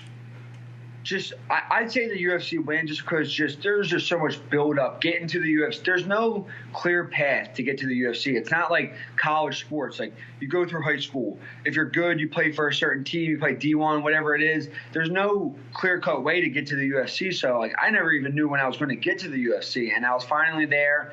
And to have that win was huge. But this finish is definitely up there for me, because that's one thing people try to criticize me about, is about finishing people. And I have almost half my wins came by finish, so it's not like I'm not finishing guys. So just to get that and prove to people I can finish people, and the way I did finish him and put him to sleep and everything like that just made it a lot better for me. So I couldn't be more happy with it. Yeah, Christian's a very skilled, very dangerous guy with a lot of experience. He had a super fast knockout in his UFC debut. Yeah. After beating a guy like Court and then beating a guy like Ismail Nardiev in February, were you surprised that Christian was the other name on the contract? I mean, I thought the fight when I saw it was pretty exciting on paper, but I got to be honest, I was a little surprised with the matchmaking here. 100%. And I wasn't surprised because of Christian's skill level. I was just surprised because he kind of had a name like me. Like if you're going, before, if you went on my social media, like didn't even have 10,000 followers, like we weren't like both relatively known guys. So I was like, I have 2 wins. Maybe they're going to give me a bigger name or someone with just a bigger following. And they said him, and I was like, I mean, it was kind of like not a lose-lose, but it's like, if I somehow lose to this guy, it's like, damn, I lost to a guy with no name, and he's a really tough fight. So it's like, I had to go out there and perform very well because I knew if I lost, it's like, damn, you lost to a guy who no one even really knows. And not saying his skills aren't there. He's an amazing fighter. He's got a bunch of knockouts, but so it was just for me. I was like, all right, I really gotta put it on this guy and make sure I get a good win because I thought I was going to get a big name. I beat Court and I beat Ismail, where a lot of people had me. They thought I was going to lose that fight. That kid was 19-3, knocking everybody out. And I beat both of them. I'm like, all right, I'm going to get a big name, and it didn't come, but hopefully soon. So we'll see. We'll see what happens. The fight spent a good amount of time on the feet in the first round, which I think surprised some people. But a lot of leg kicks from both sides. You were starting to land more and more. You busted them up a little bit, and then Christian started to get a little loose, started to land some combinations. And you were like, you know what? I've done well on the feet, but let's go to the bread and butter here. What did you make of, Christian's power and striking ability when he was actually able to get into range with you? Everybody at above 155 pounds hits hard. We all hit hard, there's no guy you look at it, you're like, he fights at 170, he's not going to hit hard. We all hit hard, anyone can get knocked out with one punch. So whether I'm fighting Christian or whoever, I know I got to go in there and protect myself and be smart and move. And I think he hit me with one good overhand, which I actually got a black eye. But besides that, it's a fight, he hit me a couple of times. I think I outstruck him even on the feet from looking at the stats, and hit me with some good leg kicks. But besides that, I felt fine on the feet. But my plan was, if it's ever close on the feet, if I score a takedown, I'm going to win that round. So I knew I won the first. And once I took him down, it was a lot easier than I thought it was going to be. So I knew going into the second, if I could take him down and have a lot more time to work, I could finish him. I only had a minute, and my coaches were they were trying to get me to go and do more ground and pound. I was like, I only got a minute. I'm not going to try to blow my load. I was watching Dwight Grant, or they fought the other weekend, and he dropped the guy and he blew his load trying to finish him, and then he wound up getting finished. So I was like, let me take my time. I relaxed, and then going into the second, he threw that kick, I caught it, and I knew it was going to be a wrap from there. So I just had to switch it up a little bit. Yes, not only did you know it was a wrap, but Paul Felder knew it was a wrap as well. Your teammate, your confidant, so to speak. Have you gone back and watched the fight with Paul's commentary? Yeah, I watched it 2 times, and it's just so cool to hear Paul calling my fights. One, and then hearing because he knew. I get that. I literally every single jiu-jitsu practice, MMA practice, I tap out most of the guys I'm going with that choke. So once I get that arm around the neck, Paul knows. All my training partners know. My coaches knew, and it was a good finish. So I'm stoked. A lot of people on Twitter gave Paul some grief because, you're his teammate, but that's going to be a tough spot, especially because you don't know who's going to be fighting on these cards when you're assigned to them. Yeah.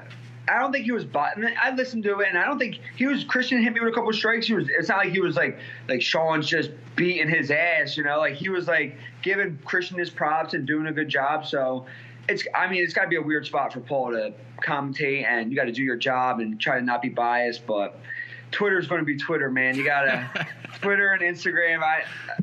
I luckily haven't got that much hate after this fight, so hopefully it stays like that. Have you gotten hate after the first 2 fights at all? Besides the decision stuff? I've had people talk about most people comment about my tattoos and say they love them, but I'll have some people just say my back tattoos horrible or something like that. But and then someone commented on the UFC's page and was like, his tattoos are horrible, and a bunch of people went on there and were killing the dude. So it was pretty cool to see a lot of people defending me. I was enjoying it. So it's good, man. It's all good. I spoke with Paul in June before the Fight Island trip happened and all the chaos kind of ensued in his life. And, he said at that point, like, he wasn't sure that he would come back. He was still kind of on the fence about everything. He did say if the right fight came along, he'd take it seriously. But one name that he kept saying a lot when it came to training and stuff was you. He mentioned training with you and that you keep him sharp. And I don't want to put words in Paul's mouth, but, you're in the room with the man. What's your gut telling you? Do you think he comes back and fights again? Yeah, so we took a plane home back to Philly on Sunday, and we were sitting next to each other. And I want to be on a card with Paul, and I know Paul wants to be on a card with me. So if we can make that happen before he retires, he's coming back. Paul loves to train. He loves it. When he was out in Vegas, he was hitting pads before my fight, and he was training and running. I'm like, bro, I text him, I'm like, you're coming back. I was like, you're going to fight again. And he just wrote back, like, laughing faces. I know Paul. And even when that fight happened with Hooker, which, not even being biased, I honestly thought he won that fight. I knew when he said he retired, I was like, he's going to fight again. Only thing I think that kills Paul is the weight cut to 155. Like, it's just such a big cut for him. And I know, dude, it's hard. It's miserable. I cut 20 pounds in a week, and it is miserable. Paul starts from the 90s and cuts to 155. I can't even imagine how miserable that is. So I'd like to see him move up in weight after it's hard because he's already ranked at 155. So I like to see him do what he can do at 155. And if things don't go his way, he can move up to 170. Paul's a big guy, so he's got options. He's going to fight again. And I'm just hoping I get the chance to be on a card with him before he does retire. He needs to fight Michael Chandler. That's the fight. Sign Chandler, him versus Felder, that's the fight. 100%. And it will be a dog fight because Paul, like, you're not knocking Paul out. You're not, like, Paul's not going to be scared of you. You can beat. I've been in the room hitting Paul. I'll hit Paul with good shots. And I'm bigger than Paul. And Paul will keep walking forward. He does that grunting noise he does, and he just keeps coming like a truck. So that'd be an amazing fight. If they sign him, that'd be great. That'd be a barn burner for sure. So hopefully they can get him. We'll see. How weird was this fight week for you? Because one thing that I've noticed over the years covering the sport is you tri-state area fighters. You don't roll into these fights alone, not by any stretch. Like, you usually run super deep with the whole crew. Was this like a really strange time not having that? That's the only thing that it didn't bother me. It kind of bothered me because, like, my girlfriend's usually there. My parents are usually there. Like, they were in Vegas, but I mean, like, my girlfriend stays in the room with me all week long. I have, like, my best friends come. They stay in the room. Like, we have rooms, like, in the hotel. I'll have a couple hundred people. In Boston, I had a couple hundred people there. In Virginia, I had a couple hundred people there. When I fight in AC, there'd be 300 to 400 people in there, like, back in the day. So I'm always used to just having a bunch of people. My manager, Rob Haydek, would be there. So many, all my training partners. And just not having that was weird. But I had Daniel, I had my coach John, and John Webb, my three coaches. And with those guys, I feel comfortable fighting anybody in the world. It's just not being able to see my girlfriend and my parents before the fight. That's the only thing that kind of sucked. My brothers were back home in Philly because it's a lot of money just to come out to Vegas and watch it at a bar. That's where my mom and my dad and Kristen, they all watched it at a bar. They couldn't even be there. So it's a lot of money for people to travel if they can't even watch it, you know. If they were allowed to be in there, I would have had a couple hundred people in Vegas. But if it opens back up, that would be another story. But yeah, it was weird. The quarantining was weird, but I knew what I was getting myself into, and I knew I wanted to fight during it. So they told us, they're like, listen, if you guys don't want to fight during this, you don't have to, but I want to fight. I want to get paid. I want to move my name up. I'm only getting older. I'm 27. I'm still young, but I want to keep things rolling. So yeah, man, it is what it is. How long have you been with your girlfriend for? Almost 7 years. I've been with her since my last amateur fight in like 2014. So I've been with her, been a long time. Now we have a house together, we have a dog, and yeah, she's been there since the beginning. So I'm lucky, and she's a nurse, so she's dealing with her and my mom are both nurses at the same hospital. So they've been dealing with all this craziness since the beginning, and then I added a training camp on top of it, and yeah, so like we were sleeping in different beds at some point. Like she comes home and she gets changed at the hospital, comes home, all of her clothes are in a bag, washes them right away, doesn't even come in the house in her work clothes because she was just trying to keep me safe because she knew if I got COVID and I tested positive, I wasn't going to be able to fight. So she did a great job protecting me, and yeah, I'm lucky to have the people I have around me. So that is not easy to find in this sport. To find somebody who gets it, you know? No, it's not, and even at this stage, man, it's a lot to get. Like, trying to explain, especially the way I am. Like, I literally train and sleep, and everything I do is revolved around fighting. Like, there's no anything else I really even like to do, you know? So for her, like, she deals with it 24/7. I'm training in the morning, I'm training in the afternoon, I'm training at night, and she supports it, man. So I'm a lucky guy, because a lot of other guys, they definitely don't have that, and it's just hard to understand. Fighting's it's a crazy thing if you really sit there and think about it. So I'm lucky.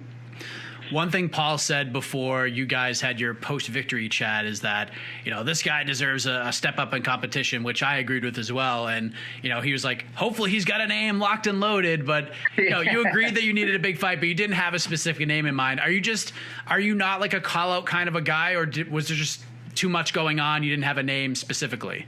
I'm not much of a call-out guy, but I'll tell you what I would like. I feel like a legend fight, you know? Like, I feel like everyone in their like where I'm 13-0, like I feel like everyone has that, like, that legend fight where it kind of can take them to the next step. I want a big name, you know, whether whoever it is. I'll love to fight someone in the top 15, but the top 15 is so weird. There's Anthony Pettis is in there. I think Conor McGregor's still in there. Like, Nate Diaz is in there. It's a weird time. It's so strange. So I just want a big name, man. I just want a big. My goal for 2020 was to get into the top 15. I don't know if that's going to happen, but that's what I'm working towards. I just want someone with a big name that's going to, and a tough fight. Everyone in the UFC is tough. So whatever they got, I just hope it's big. Yeah, because, I mean, you've probably seen it at this point. You seem to have your finger on the pulse of what's going on. There were a lot of names thrown out there from media and fans. I suggested Alonzo Zaleski. I think he's probably like a top 25 guy. People get excited when they hear his name. That would be a fight that gets a lot of people excited. Daniel Rodriguez has been a name thrown out there a bunch. He just beat Dwight Grant. I've seen Mike Perry. I've seen Robbie Lawler. You know, what do you think of those suggestions, you know, out of any of them? I would love to fight Robbie Lawler. That's the fight for me, because he's technically, I think he's still in the top 15, and it's Robbie Lawler, you know, like, and not like trying to not calling him out or anything. I want to test myself against guys I came up watching fighting, like Robbie Lawler's the man. So that would be, if they sent that name, that'd be perfect. But who knows, you know, we'll see, but that'd be perfect. Are you enjoying everybody talking about you right now? Because it was funny when I texted you yesterday to set this up. You said that you watched our post-fight show, which is greatly appreciated. But you said you were listening to John McCarthy and Josh Thompson talk about you. So a lot of people are talking about you right now. What do you think of the analysis? And B, how does it feel to get some buzz here? And another one was Karen Bryant did a show. She does a show with Alan Joban, and they said my name. It's cool. It's I feel like I'm finally getting a little recognition, you know. Like, Dana White posted that thing on Thursday of, like, if you don't know, now you know. And because, 2 weeks ago I was the first fight on the card, and I was like, damn, I'm the first fight. I was like, it's the UFC and it's great, but I was like, I'm 12-0. Like, I should have a little respect on my name, you know. And then when people seen that I was the first fight, they couldn't believe it either. So I was like, whatever. Like, it kind of lit a fire under my butt. I was like, I'm just going to go out there and show everybody I deserve to be higher on the card. And then he posted that thing that they were making, that he put me on his Instagram. And my Instagram started blowing up from that. And then obviously after the fight, they actually posted me on their actual Instagram. I gained like 9,000 new followers in like the last like 2 days on Instagram. So, and then on all the like your guys' show and the other shows here, and people talk about me. Everyone, and no one's really said anything bad, so it's cool. I've been getting a lot of good love, so I'm enjoying it. I'm soaking it in. I think the biggest name that I saw for you, maybe more than any other fighter, was Khamzat Chimaev. Like, that guy made a big statement on Fight Island with the 2 wins in 10 days. My hesitation with that fight is, you know, early on, I understand why you have to do prospect versus prospect. I get it. But at some point, you have to save these fights for down the road, especially if the UFC, which I think they do, I think they believe both of you guys are future title contenders. But Chimaev seems to be unanimously the most popular choice for you. I'm not a huge fan of it. What do you think of that whole thing? I'm not a huge fan of it. Just like you said, like we're both going like this. Why let us hit now when eventually we keep building. We're in the top 10. We're in the top 15. We can fight then, you know. Right now we can kind of just let us keep growing. I want to still test myself against other guys. Like I said, like Robbie. I mean, and there's Anthony Pettis. I think he's ranked number 15. Like, I'd fight any of those guys. I will literally fight anybody that they give me that's going to boost me up, because that's what I think I need right now. I need a big name and someone that's going to get me there. So. But yeah, I mean, I'm not too crazy about that. But hey, I don't make a decision, so we'll just have to wait and see. Are you on a 4-fight deal with the UFC? Would your next fight be the last? This is my last. Well, my next fight would be my last fight on my contract. Are you hoping we can just renegotiate this thing and lock this thing down before we even get there? That's the plan. Me and my manager were talking right after the fight. We'll probably go out to the PI at some point, hopefully sit down with Sean and whoever we have to sit down with and lock it down. I love the UFC. I see a lot of people complain, and it's usually not even fighters. It's people from the outside. They've done nothing but treat me well. I'm making good money. It's my dream, man, to be in the UFC, be a UFC champion, and they did great with the whole COVID fight week thing. Like, we had our own cars going everywhere. Like, they really do. They were going the extra mile to make sure we all get to our fights. And there's guys who aren't getting paid. You know, if you want to go fight, you're going to get paid. So they're doing a good job, and I'm stoked. And I want to be with the UFC for a long time. So I just want to keep it going. I've been thinking probably for the last 4 or 5 years that Jonathan Webb is one of the most underrated minds in our sport. But now, 100%. Dad Jonathan Webb might be even, like, this is a whole different guy. This is like Jonathan Webb from 4 years ago, like multiplied times 3. Yeah. How important is he to your training, your preparation, all that? Because he's a brilliant guy and nobody talks about him. Dude, he when I first started training with Jonathan used to whoop my butt. He was like 4-0 or 5. He was maybe 3-0, and I was still an amateur. And he was like Jonathan was the guy. Like, he was fighting for CFFC. He was subbing everybody. His striking was getting really good. And training with him and Paul, I just kept getting better and better. And Jonathan's he's one of my best friends. He's my coach, and he's my training partner. So he's just so smart, and his jiu-jitsu is so well-rounded, and his striking's really good. So him, like, he's been a huge part of my camps forever now. You know, he's my guy. Like, him, my coach John Marquez, my striking coach, and Daniel Gracie. Those are my 3 guys, and they'll be my guys forever. So Jonathan definitely doesn't get the credit he deserves. But in our gyms, like, everyone knows, he has his own gym, so he runs practices. He does a lot. And now that he's not fighting, because he has 2 kids, and I would still like to see him come back and fight because I think he's got a lot of fight left in him. But Dad John he's a good coach, and he's doing a good job. So we're going down to CFFC, and they're doing in Mississippi. They have 2 cards. We have like 5 or 6 guys fighting. So we're road tripping down there in about 2 weeks, going to corner all of our guys, and then come back, because he was supposed to have his wedding when all this COVID stuff was going on in Vegas. We had to cancel our trip. So they're having a party right afterwards. So we're going down there, cornering fights, and coming back for his wedding party. So we're going to have a busy couple of days ahead of us. But Jonathan's great. I was going to ask you about Jeremiah Wells. Like, when is he getting to the UFC? He has to be close, right? Yeah, I mean, he has to. He was supposed to fight on about 2 weeks ago for CFFC. Something happened with medicals, but I'm sure if he goes out here and he starches this dude, which he's more than capable of doing, he'll get signed. Because I see they're signing everybody right now. So if he goes out there, cleans this dude's clock, he'll definitely get signed. He's another one. He deserves to be in the UFC. We have so many good guys. Pat Sabatini's on our team, 145er. He's amazing. He should have been in the UFC. So he's one fight away. So we got some guys knocking on the door. What other guys should we have our eye on right now that are just coming up through the ranks? Coming up through the ranks, we got a lot of guys who are like 1-2-0, but Pat Sabatini and Jeremiah, obviously, they have really good records. We got a guy, Eddie Torres, who's going to be on the card. He's a 145er. He actually helped me get ready for this fight a lot because Christian's not the biggest 170er, so he likes to move a lot, and that's how the 45-pounders are. So I was training a lot with him. So we got some good guys. I can't think of any names off the top of my head, but we got a room full of killers. My dog is Bange. He's chewing on his toy. But yeah, it's gonna be fun. I love going. I cornered a guy 2 weeks ago, and he won his pro debut. Knocked the guy. He got dropped. Got back up, dropped the guy, and finished him with ground and pound. So it's awesome to see all these guys coming up, man. I love it.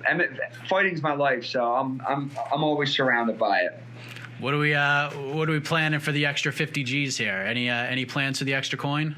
I got really big into mountain biking, and I bought a nice specialized stump jumper mountain bike right before this fight, and I'll probably just get another bike. But I gotta be smart, man. I gotta save my money. I gotta talk to my man Eddie Alvarez about invest in some of this in stocks. He's always posting screenshots of like 10 grand, 20 grand. I'm like, I need to get in on what he's doing. So he's my guy too. So I'm gonna hit him up and get some tips from him. Smart move, man. That's what we like to see. Yeah, if I had that insight at 27 years old, I'd be in a much different place right now. Yeah, Eddie played a huge part in this camp too. He came in and was the best version of Christian Aguilera I could have, and he's been hitting me up. We've been together for the last couple months getting ready for this fight, and he's a great guy. Just outside of fighting to just like stock stuff, just stuff on life and fighting and trying to get the most out of this career I can. He's been super helpful. So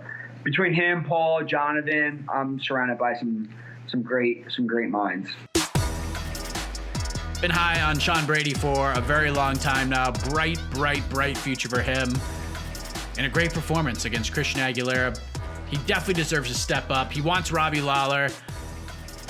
Listen, that's a great name on the resume. I just don't know how competitive that fight would actually be. Like, I want to see Robbie in these fun matchups with, and I think we're all in agreement on this. We want to see like fights with the Anderson Silvas, the Carlos Condits, the Matt Browns, the Diego Sanchez's, guys like that. You know, even if you want to do like Damian Maia or something, like I'm okay with that. It's an interesting matchup. You know, it may not showcase what we love about Robbie Lawler, but it's an interesting fight. I would want to see what that looks like as well. But I don't know how competitive a fight with Sean Brady would be for Robbie Lawler. I mean, it'd be great for Sean. Probably not a good thing for Robbie Lawler. And I'm not trying to kick a man while he's down. That's just the way that it is. Like, we have to be honest with ourselves. But I do think Brady versus Elizeu Zaleski is an absolutely perfect fight, in my opinion. Either way, the man deserves to step up in competition. Hopefully he can get his wish and share a card with Paul Felder. I'm sure that'd be a really cool thing for him. Ovince Saint Preux will compete in the co-main event of UFC Vegas 9 this Saturday night. This was also the plan a little over 2 weeks ago until a positive COVID-19 test just changed everything up. But I was happy to get a text message from OSP's manager, the great Oren Hodak. He said, "You want to talk to OSP?" I said, "Sure, let's do it. Let's make it happen." So let's check in. Let's head to Las Vegas right now and check in with the former interim title challenger at 205 pounds, a man who fought at heavyweight in his last fight heading into this. Going to take on Alonzo Menifield, the great OSP. All right, so this came together pretty quickly, but we're being joined by one half of Saturday night's co-main event in Las Vegas, taking on Alonzo Menifield. Happy to be joined by Ovince Saint Preux. He joins us from the fight capital of the world. How are you, OSP? I'm doing pretty good. Yourself? I'm doing great. It's Wednesday as we record. We're 3 days away from this fight. How's the fight week preparation compared to the last time you were in this spot a couple of weeks ago? It's a little more calm. a little more calm right now, but it's good. It's good. My weight is actually about 2 or 3 pounds better than it was. But the last weight cut was a good weight cut. This weight cut is a better weight cut. There you go. It's always good when you could say this was the better weight cut than the last one, I'm sure. I mean, who am I, not at being a fighter, but what happened the last time, if you don't mind me asking? Because you weighed in, you guys faced off, all that stuff before you were eventually pulled from the event from what was reported, a positive COVID test. What happened, and when were you made aware that you weren't going to be fighting? Probably 3 hours before the main card started. That was when I found out that I was going to fight. But when it comes to the COVID test, you really don't know. Sometimes in people where you can quarantine 10, 14 days, after 10, 14 days, you're good. But, that doesn't mean nothing. That means you're not transmitted anymore. So what usually happens is that, you'll still test positive. So I tested negative, then I tested positive, and I tested negative again. And then I tested positive and positive. So the real test that counts is the one that's on Friday.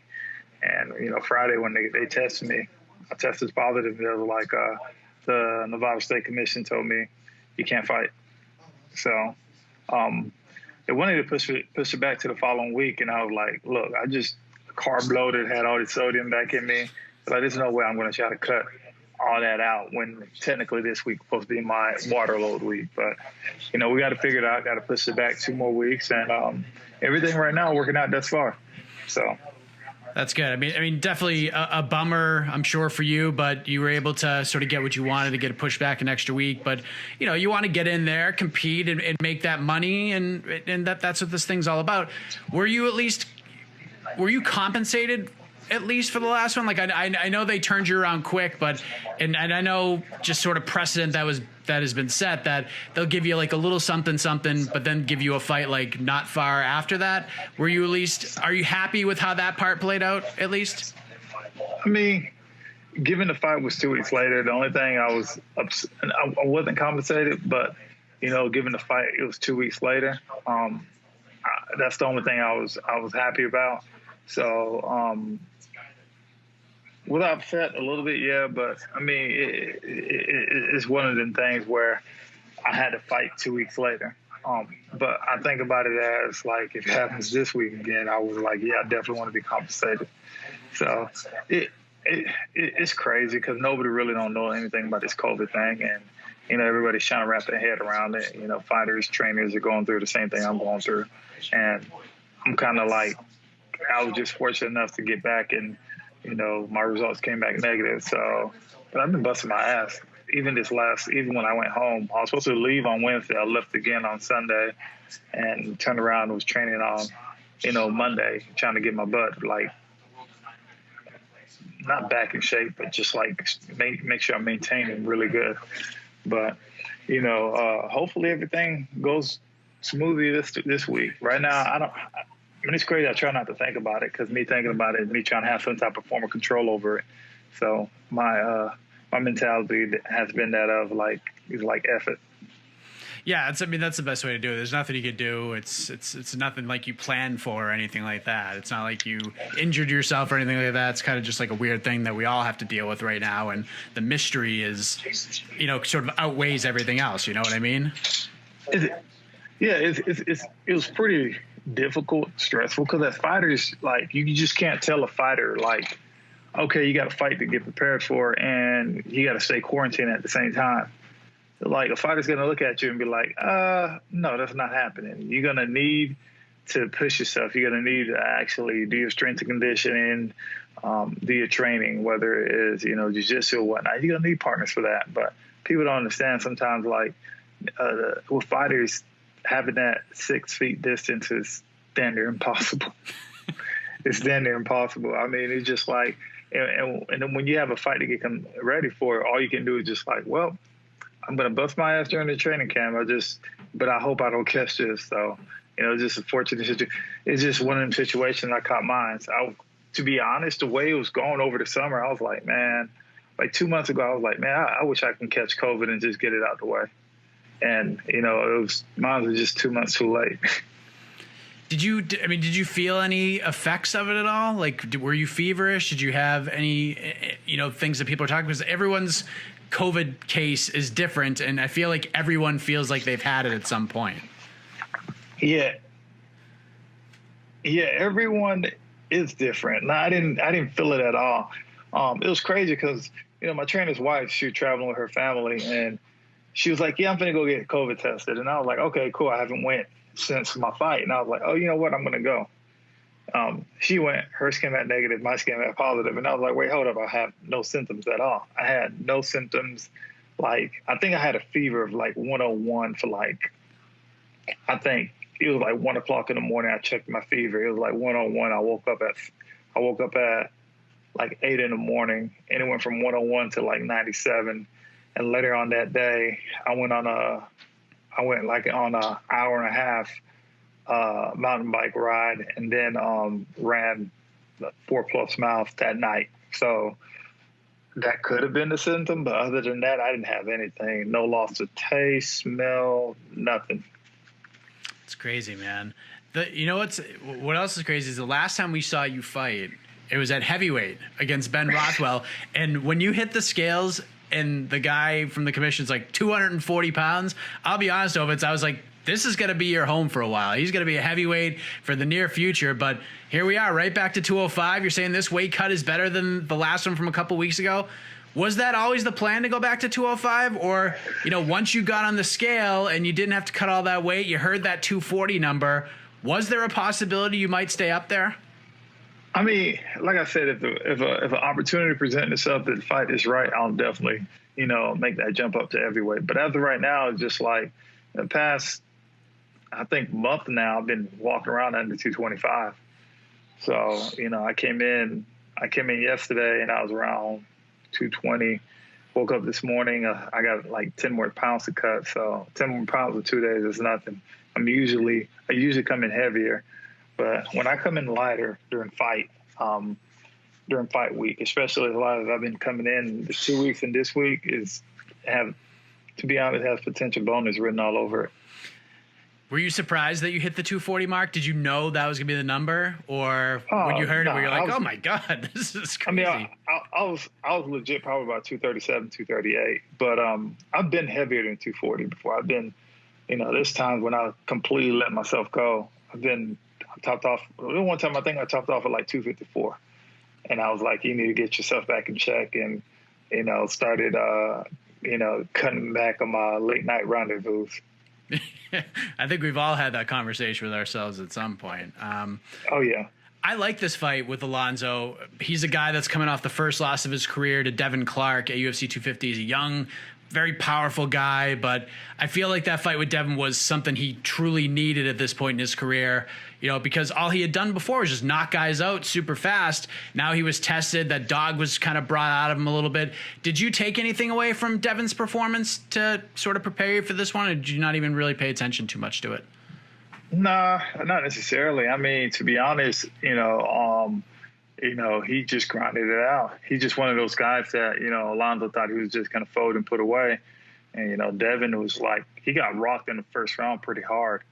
And, Devin was just like, okay, I'm just going to keep on fighting. Most guys would have folded. But, it's neither here nor there. But I think thus far that was probably his toughest fight.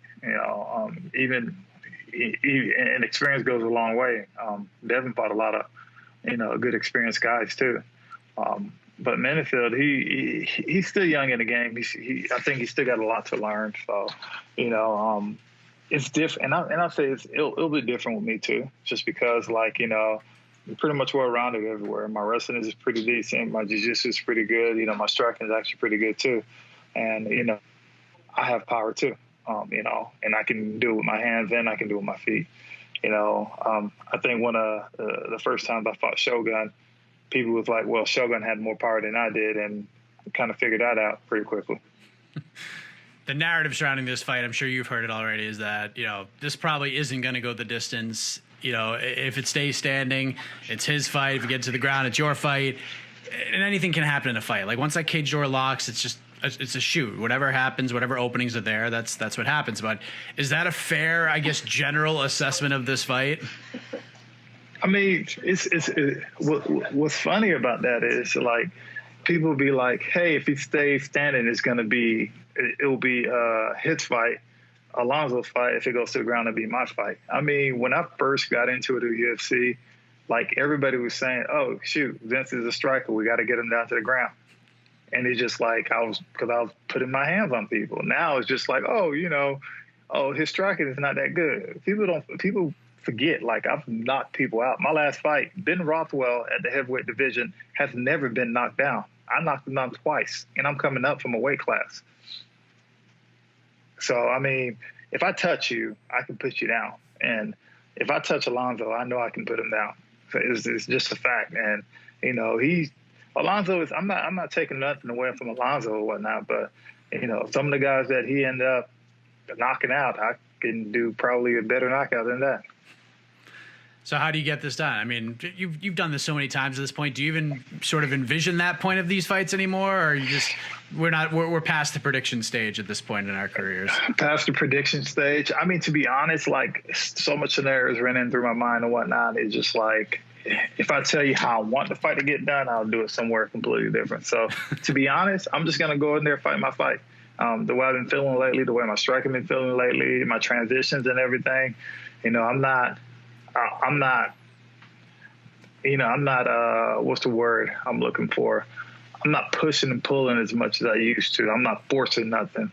Now it's just like, I'm just going to let it happen. So whatever he gives me is going to, it's going to be there. He throws a jab, I flip a jab. He throws the overhand, I'm going to be out of the way. And if he leaves it out, if the overhand comes too slow, he might get a nasty kick to the body. But other than that, it's just like, I'm going to use all my tools. Like, I'm going to hit him from everywhere, from the head to the body to the legs. So things have changed a little bit in this division over the last couple of weeks. Jon Jones, no longer the champion. You got to actually share the cage with the man for 25 minutes. You fought him for a world title in 2016, and there's a lot of guys that are coming up in this division that they're probably never going to get the chance to fight Jon. No matter how many times they win fights and get finishes, they're probably never going to have the opportunity to share the octagon with Jon Jones. You were able to do that. What did you make of him vacating the title? And, how do you like his chances moving up to the heavyweight division? I mean, with his system of fighting and whatnot, it works out good for him because, Jon is always one of those fighters that he, during the earlier rounds, he actually does enough to win. But, when it gets to the late rounds, late in the third, fourth, and fifth round, he just takes it to run away. But his style is just like his stand-up game is pretty much, he can hit you from anywhere, and he switched stance, leg kicks, step to the bodies. Like, he's just versatile and all that. So I think with the heavyweight class, it should be good. I mean, I can't tell just because a lot of times when you're lighter, when you're lighter, a lot faster. When you're lighter, you're a lot faster. But when you actually get in that heavyweight division, them guys can take hits. Like I said, when I fought Ben, those two shots that I gave him, he was like, I think the last one he said he slipped. If I'd have hit any other 205 like that, he would have been asleep. So, but it should be interesting seeing what he can do in the heavyweight division. But as for the weight class right now, everything it's just, I think for the 205 division, we'll find out something by the end of this year, like what's going to end up happening. Obviously, the belt is on the line with Blackwitch and Dominic Reyes. So we shall see. Probably by the end of this year, you're going to see a lot of change within the 205 division. I mean, it's got to be, if someone like yourself who's already fought Jon, this has to make things much more compelling looking for you. Because if you go on a run, you win 2, 3, 4 in a row here, I mean, you're right back in the mix there with Jon out of there. Do you feel that way? Like with Jon vacating, you're like, all right, this is my opportunity. Like the door's opening a little bit more here. Oh yeah, definitely. I mean, even from the first time I fought him too, he's just like that fight was like on a 2 weeks notice. Right. And yeah, I was 2 weeks notice, broke my arm in the third round, and I still was able to finish the fight in a good fashion. But now it's just the way I've been feeling, the way I haven't let myself go. when I let myself go and actually try to cut my weight down, that's when I'm getting in trouble. But this time around, it's just like everything just pretty much been on point. So, like I said, usually when I'm like that, there's potential bonus written all over the fight. There we go. That can make up for the last time because you didn't get comment. Let's get you a bonus and all will be well. Who do you think wins? I mean, you fought Reyes. You haven't fought Blachowicz yet, but who do you think wins that fight at the end of the month? Reyes is southpaw, is a counter fighter, and probably Reyes. He kind of sticks and moves a lot. It's just, and it's going to be a 5-round fight. And I mean, he looked good, and he don't care too. Like, you can check his kicks, he's still going to kick. He's still going to kick. So I think probably Reyes in that fight. I like this fight between OSP and Alonzo Menifield a lot. Very interesting matchup in a lot of different ways, stylistically, where these guys are at in their career, the experience levels, just a number of factors into why I think this is a really interesting fight. So we're going to see it this Saturday. Hopefully everything's cool and everyone passed their tests and we can finally see this thing go down before that main event between Alistair Overeem and Augusto Sakai.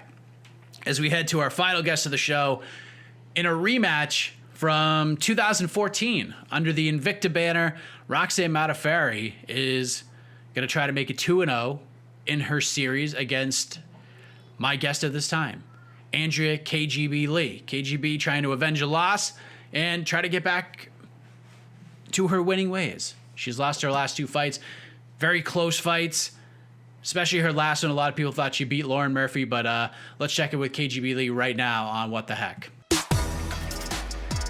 All right, we have Andrea Lee joining us. She returns to action next Saturday night, September 12th, taking on Roxanne Modafferi.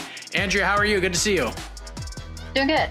Really good. How are you? I'm doing great. We were just talking about seasonal changes and allergies and all that stuff, and it's driving me crazy. But you're entering this fight in some unfamiliar territory, Andrea. You get to negate a loss for the first time in your career, so that's good. This is going to be your first fight in this COVID-19 era that we're a part of right now. How excited are you to compete in this new world that we've grown accustomed to seeing over the last 4 months or so? This new world. I'm not really, I'm ready for this world, this era to end. You know what I mean? I'm ready to get back to normal. But I'm looking forward to it. I heard that, there's a lot of quarantining that we have to undergo before the fight. And, a couple of, we had to take 3 or 4 COVID tests also before the fight. Shouldn't be too big of a deal. The only thing is just not being able to have your friends and your family and, fans there. But I heard it's kind of nice. It's been, I guess, less pressure for some of the fighters, I've heard. So, maybe I'll like it. Who knows?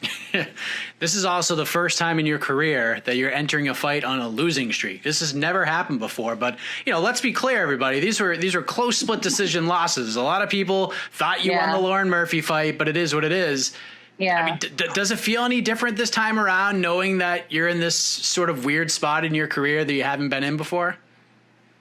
I feel like those 2 losses make me more dangerous. You know what I mean? Because when you go on a win streak, and it's what was it, 5-fight win streak or more? I'm not sure, but you just forget what it feels like to lose, sometimes, after a couple, after you've been winning for so many times, and you kind of start to forget what it's like to lose until you lose, and not lose once, but lose twice. And it really sucks. So now it's I feel like I'm backed into a corner, and I need to get this win. So hopefully, I'm planning on going out there and just giving it my all, which will hopefully win us some bonuses, because I'm wanting to go out there and just be exciting. I love Roxy, and her and I are both friends, and but it's just business. So when I'm going in there, I'm not fighting Roxy. I'm fighting an opponent, and I've got to do what I've got to do. And we both are going in there to beat each other's face in. I know she wants to. She's been talking about her Muay Thai that she's been working. And she wants to use her elbows. And, you know, I welcome that. You know, that makes for an exciting fight. So, you know, she wants to use her elbows. I want to use my elbows. You know, we're going to go in there happily beating each other's faces then. So it's got to be an elbow party next Saturday night. Maybe. Maybe. The last time we spoke, it was right after the fight with Lord at UFC 247, and you felt you should have got the nod. A lot of people also felt the same way. And you told me that you were actually planning on potentially appealing that loss, not because you thought it would get overturned or anything, but more for educational purposes to ensure that judging might improve in our sport. Did anything ever come of that? Did you end up filing an appeal? Well, we did send out emails and stuff to the commission, but the thing is just, you know, it wasn't going to go anywhere because the commission, you know, they had the back of the judges.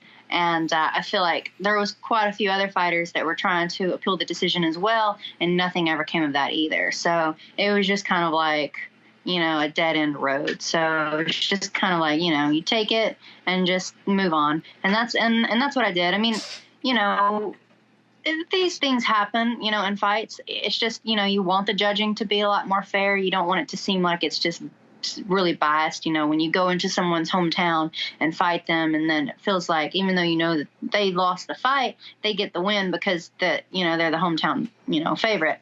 But you know, I still feel like, you know, I took away, you know, I learned a lot from that fight, and you know, there's really just not a whole lot that you can do in situations like that, it seems.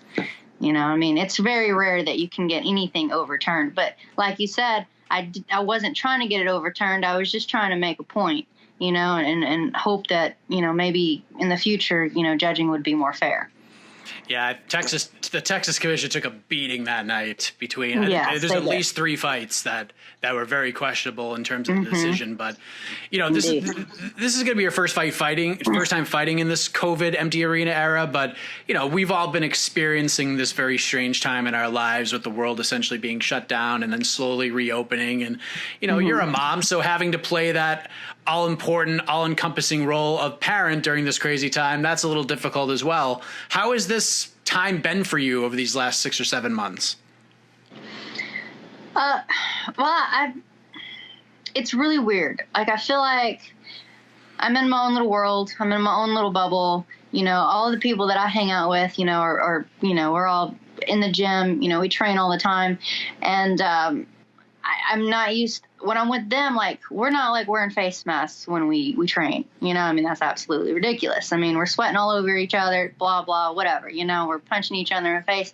We're not wearing masks when we train. So it's like when I go to the gym and I'm at home, like, I'm not wearing a mask, but when I go out into the public to, like, go to the grocery store or whether it's a gas station, you know, it's like, that's when it hits me, you know, that, like, we're in this pandemic, you know what I mean? And everybody's wearing face masks, and that's when I'm kind of reminded, like, man, things are just crazy right now. And then whenever I have to fly, like, go to the airport, you know, and forced to have to wear a mask, and when you go to other like cities and states, you know, everybody's rules and laws are much more different, you know. And I feel like here in Louisiana it's a little more relaxed, but you know, when you go up north, and things are a lot more strict. So I think I've been handling it well, though. Like I said, when I feel like I'm in my own little bubble and, you know, things are normal, and only, you know, I have to, like, venture out into the craziness every once in a while. Is your daughter back in school yet? She is, yeah. See, that's what I'm saying. Like, Louisiana, our schools are open. Well, I mean, some of them are doing homeschool. Some of the schools are in session, and you know, they have particular rules, you know, that you have to follow, new guidelines for the time being. But you know, it's working out. It's you know, everything's going smoothly. Yeah, my kid starts school in 2 weeks, and he's in every day. Like, half of his school is at home. He's in every single day because he's in first grade. So it's going to be interesting. I've heard, I heard some schools are doing that, where it's kind of like, you know, you go these couple of days and then you're out of school, which, I mean, as kids, I'm sure that they love that. He can't wait to go to school. He's never felt this way before, but he's been stuck at home, like, watching me work all summer. I just feel so bad for him. It stinks. Yeah. They want to see their friends, you know. Kids want to play. Yeah, he wants to run around, and like I can only run. I mean, I'm getting up there in age. I can't run around and keep up with a 7-year-old for them. I mean, I can do it for like a little while, but not as much as he can do it. But oh no, the good old days of parenthood. How has your training been like? I mean, you mentioned getting on planes. You've been bouncing around a little bit more over these last few camps, getting some different looks. You know, where have you gone? Where have you been training? Who have you been working with to get ready for this one? Same places. You know, I go to Lafayette, and I've been working with Tim Crater out there at Gladiator Academy. And then for 3 weeks, I spent my time in California with MMA Gold, with Jim West. Aspen Ladd, unfortunately, she's, underwent a knee surgery, so she's just been recovering. But I got to stay with her in her new home up in the mountains, and it was amazing, you know, because she's just surrounded by nature, and the weather felt great up there. It was beautiful, and it's just really relaxing. And I really enjoyed it, you know, going up there and having everything planned out for me, you know, getting all the one-on-one attention, and everything was just specifically planned out for me. And, you know, I think that's really beneficial. You know, it helps a lot, you know, to have that focus. Yeah, it's definitely change of scenery is always a good thing, especially when you're in a place like that. I'm sure people saw the photos on Instagram. So now you're getting ready to fight Roxy again, the wily veteran, an OG of women's MMA. Mm-hmm. You ladies threw down in December of 2014 under the Invicta banner, and she won a close split decision. I know it was almost 6 years ago, and you're both completely different fighters now, but does that night still stick out in your mind? Are there certain things you remember about that first fight? Yeah, there are. And then I've recently watched the fight, and I'm like, man, it was actually a really good fight, you know, when I go back and I watch it. Because I thought that, you know, because I had suffered like an eardrum, like I ruptured my eardrum like 2 days before the fight. And, you know, there was a lot of issues going into it because of that. But I just remember everything being hazy, and I wasn't really like, I didn't feel like my mind was there when I fought her that night. But when I watched the fight, it actually wasn't really that bad. I mean, there was some incidences where, you know, I'm like kicking myself, and, you know, I'm like getting taken down against the cage, like super easy, like way easier than, you know, I should have been. And then there was a moment where I had her in mount, and I was throwing elbows, and then it's like she bridges and I fall over and end up trying to go for an arm bar and end up on my back. And I'm like, just silly mistakes, you know, that I have figured out, you know, how to, you know, like overcome that stuff. You know, I mean, I've gotten better since then on my ground game, and also my cage work is much better too since then. It's come a long ways, but you know, I feel like she's definitely grown a lot too since that fight. So I think that it's, you know, don't expect to see the same fight as, as like you saw a few years, or 6 years ago. I guess it wasn't really a few years ago. Doesn't seem like it was that long ago. It's crazy to think about. But yeah, I expect it's going to be different. You know, there's going to be similarities. I mean, you know, she's good at what she's great at what she's great at. You know, and people know me for striking, but I don't think it's going to be the exact same fight. Hopefully it's going to be even more exciting. And I think that one was exciting. That was a good fight back in the day. It's crazy going back and like looking at these things from 6 years ago and being like, holy cow. Like, it's just, the sports has just evolved so much.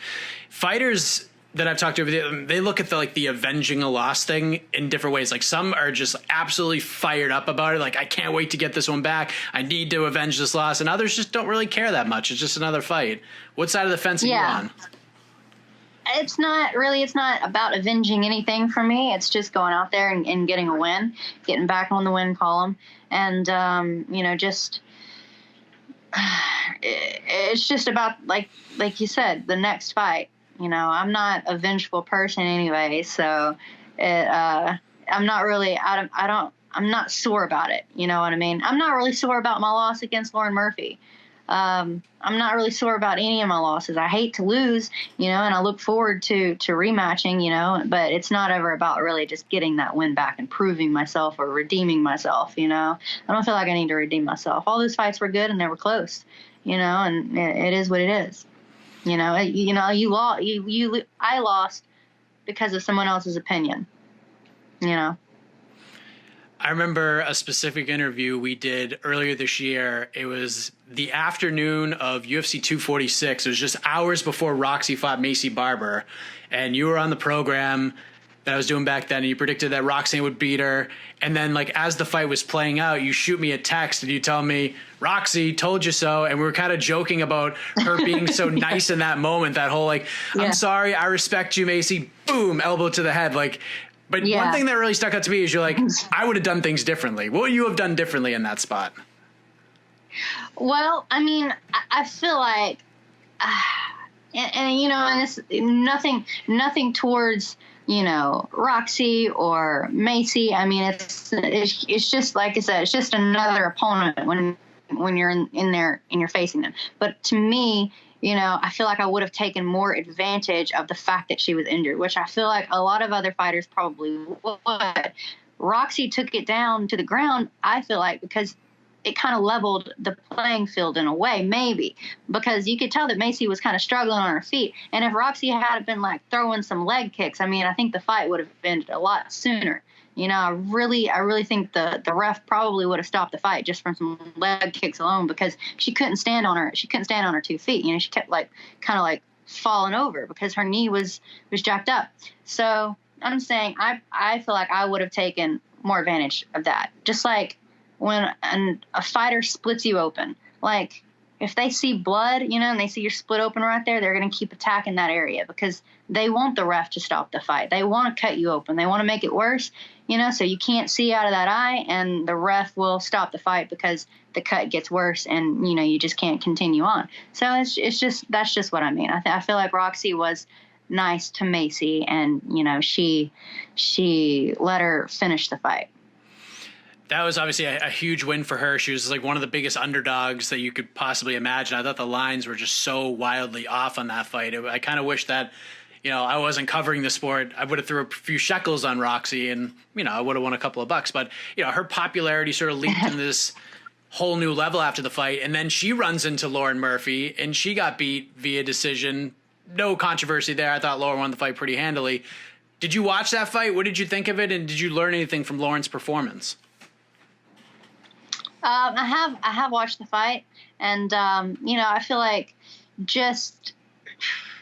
she just did a much better job of keeping it standing. You know, I mean, she didn't allow Roxy to take her down. You know, and she even got takedowns of her own.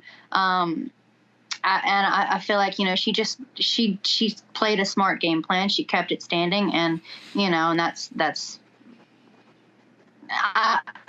the way. I think that's the best way to go about beating Roxy. You know what I mean? So, you know, that's kind of, I guess, what I took away from that fight. But, I mean, I kind of already knew that anyways. Right. You know. Yeah. Every fight is big. You know, they're all important. There's pressure all the time, and fighters look at it in different ways. But losing 2 straight, do you feel like, I mean, you feel like your back's against the wall, but do you feel like this is the definition of a must-win fight? Like, they're all must-win. I know that. But does this feel like I have to win this fight, or things might change for me here? Most definitely. And I don't feel like I'm going to get cut if you know, I don't win, but it's not going to look good, you know, and my marketing value, everything just continues to go down, you know, the more losses that you have. And so I'm trying to go out there and get this win, you know, like everything depends on it. And really everything does depend on it. I mean, I need this payday, you know, I need this win. I need a performance bonus. So, I mean, I'm going out there, you know, to give it my all this time. And, you know, in my last fight, we kept up a pretty good pace. And I'm hoping to keep an even faster pace this time. You know, I want to start strong, and, you know, I don't want to let off the gas. So I've been working on my cardio, my endurance. I hope that it plays a big factor. You know, I'm hoping, you know, to go in there and just, you know, keep on that gas pedal and no slowing down. You know, I don't want to like be out there waiting and you go, I go type thing, you know? Yeah. It's interesting. Going for the kill. I was gonna say, because, you know, it's no secret you've dealt with a lot over the last couple of years. We're not going to get into specifics, but I mean, you've admitted that some of those things have affected performances in different ways. Like even the Calderwood fight, it became more about the title and more than the fight itself. Like every question was, oh, do you feel you're going to fight for the title next? And that's hard to ignore if you're a fighter or a professional athlete. But do you feel like in a way, like when you're in there, that something has been holding you back, that's made you a little gun shy? Because, you know, maybe not as aggressive as you'd like to be. Like you're putting on these high paces, but maybe it's just like the outside looking in, and I'm not a fighter at all, so who the hell am I? But is that a fair question? It is, you know, and it's like, I don't know. Sometimes I think about that and I'm like, man, I don't know what it is and why it is. I don't know if it's because I'm in the UFC, you know, and like I'm being more careful because I don't want to lose, but at the same time, that's not like the best way to go about it, you know? Or maybe I just had more anger, you know, in those other fights, you know, and I was just able to like let it out in there. And now it's like I don't have that anger. So, you know, I don't know. You can't really tell. I mean, you never really know. The mind's an incredible thing, you know. I just know I want to get that back. I want to get back to that. I don't want to have a reason to, you know, I feel like I need to have anger inside of me, you know, to be able to let that out in the cage. You know, I just want to be that fighter who flips a switch and is just out there, you know, to get the finish, you know, get the kill, get the win. And I don't really want to hold back anymore. And I feel like that's definitely what I've been doing.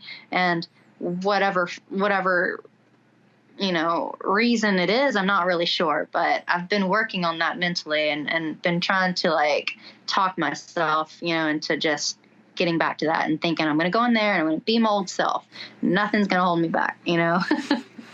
I almost feel like this is the perfect fight for you to do that because, you know, it's not someone that you dislike. I mean, it's not like you dislike everybody you fight, but, you know, the sport's built on animosity in a lot of different ways. Yeah. But this time, you're friends with Roxy, and she wants to go in there and punch you in the face, and you want to have fun, like elbowing each other in the face. Like, I feel like this might be the perfect fight.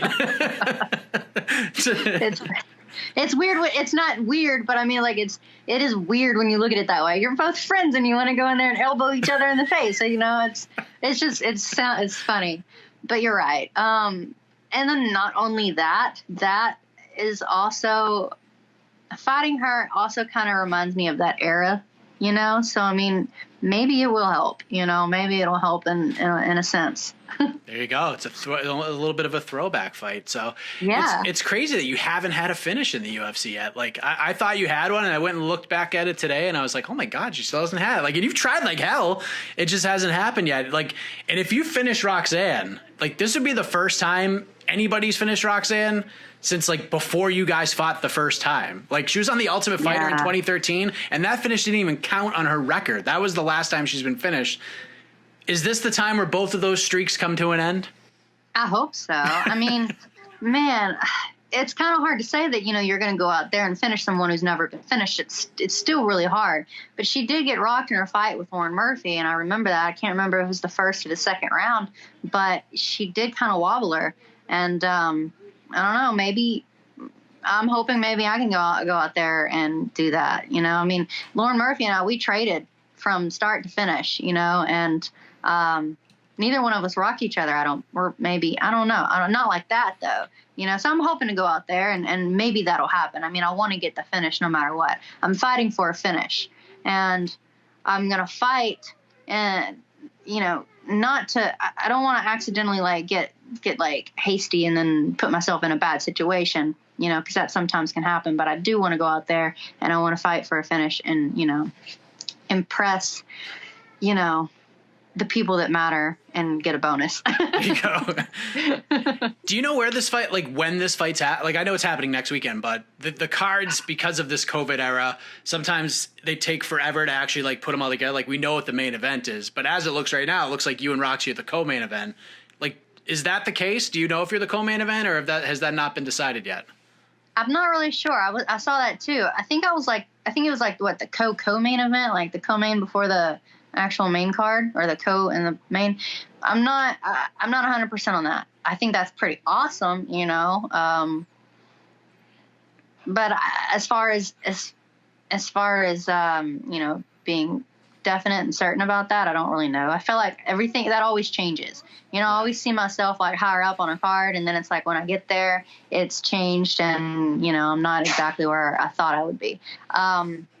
But I do know that we're fighting in Vegas. I mean, I know that for sure. At least it's not in Abu Dhabi. Yes. Yeah, that was a year ago. Wow. Yeah. Thinking about it, that's crazy. What a everybody year wants it's been. to fight overseas in Abu Dhabi. Yeah. I'm like, not me. Wait till you've been there and done that.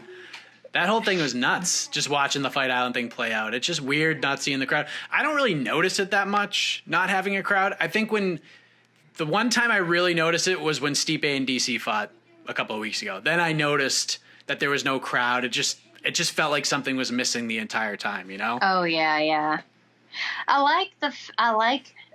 I kind of like it though, in a sense, because it's like you don't have the crowd persuading the fighters in any kind of way. You don't hear them screaming or booing or whatever, you know. And it's like, it really, honestly, it's kind of like what you would feel like if you were fighting in Japan. Because when you're in Japan, it doesn't ever feel like there's a crowd there, you know, because they're all so quiet and respectful. None of them boo.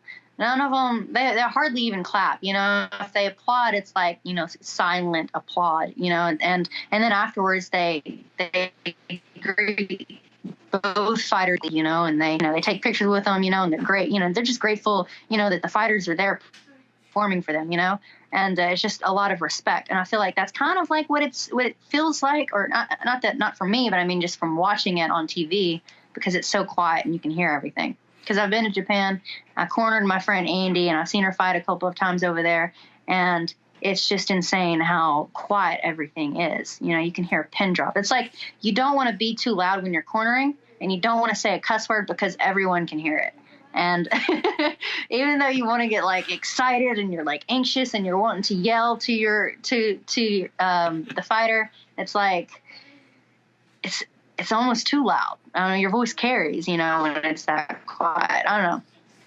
I think I'll like it. If I go into it thinking about like the way it is over in Japan, maybe it won't be like that, you know, maybe I won't feel like lonely without the crowd. I do like the crowd. I like to walk out and shake everyone's hands, you know, and, you know, feel the energy, but, you know, that's not going to be there.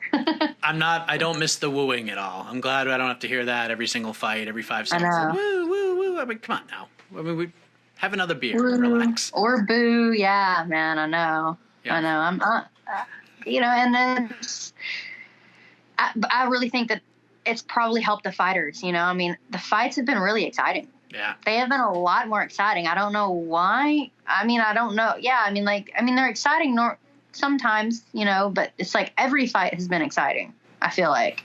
You know, they really haven't been that boring. What's interesting, too, is that most of these fights come together like last second. So these guys are, especially earlier on, they were getting off the couch. They weren't in camps. They had like 10 days to get ready.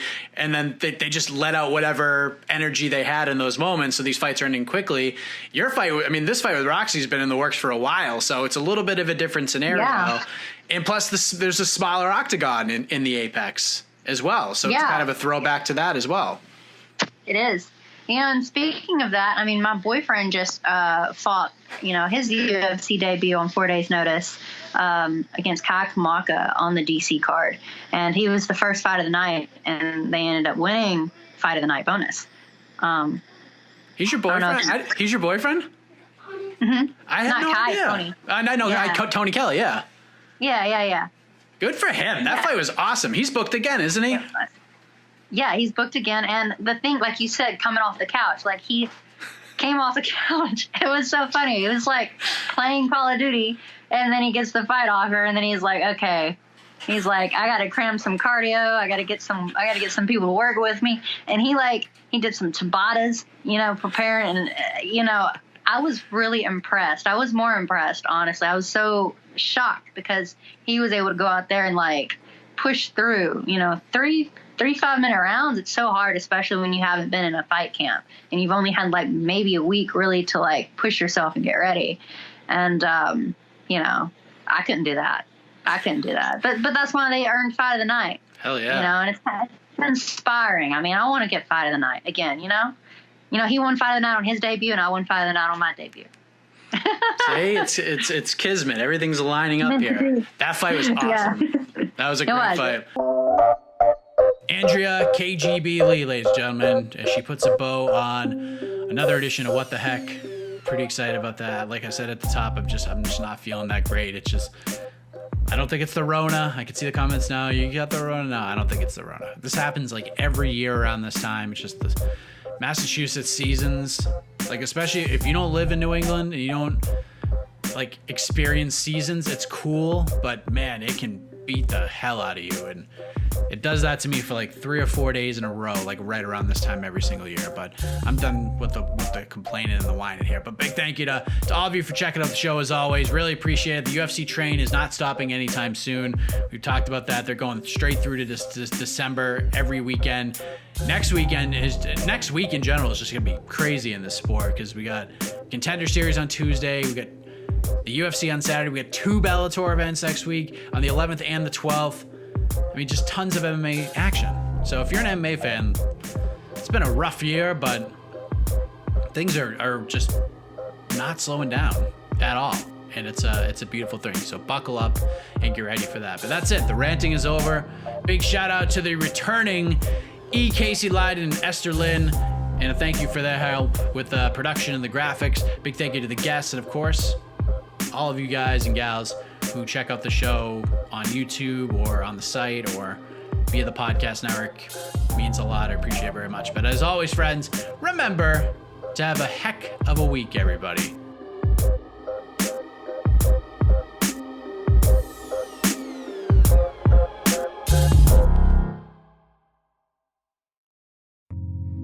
You're listening to the Vox Media Podcast Network.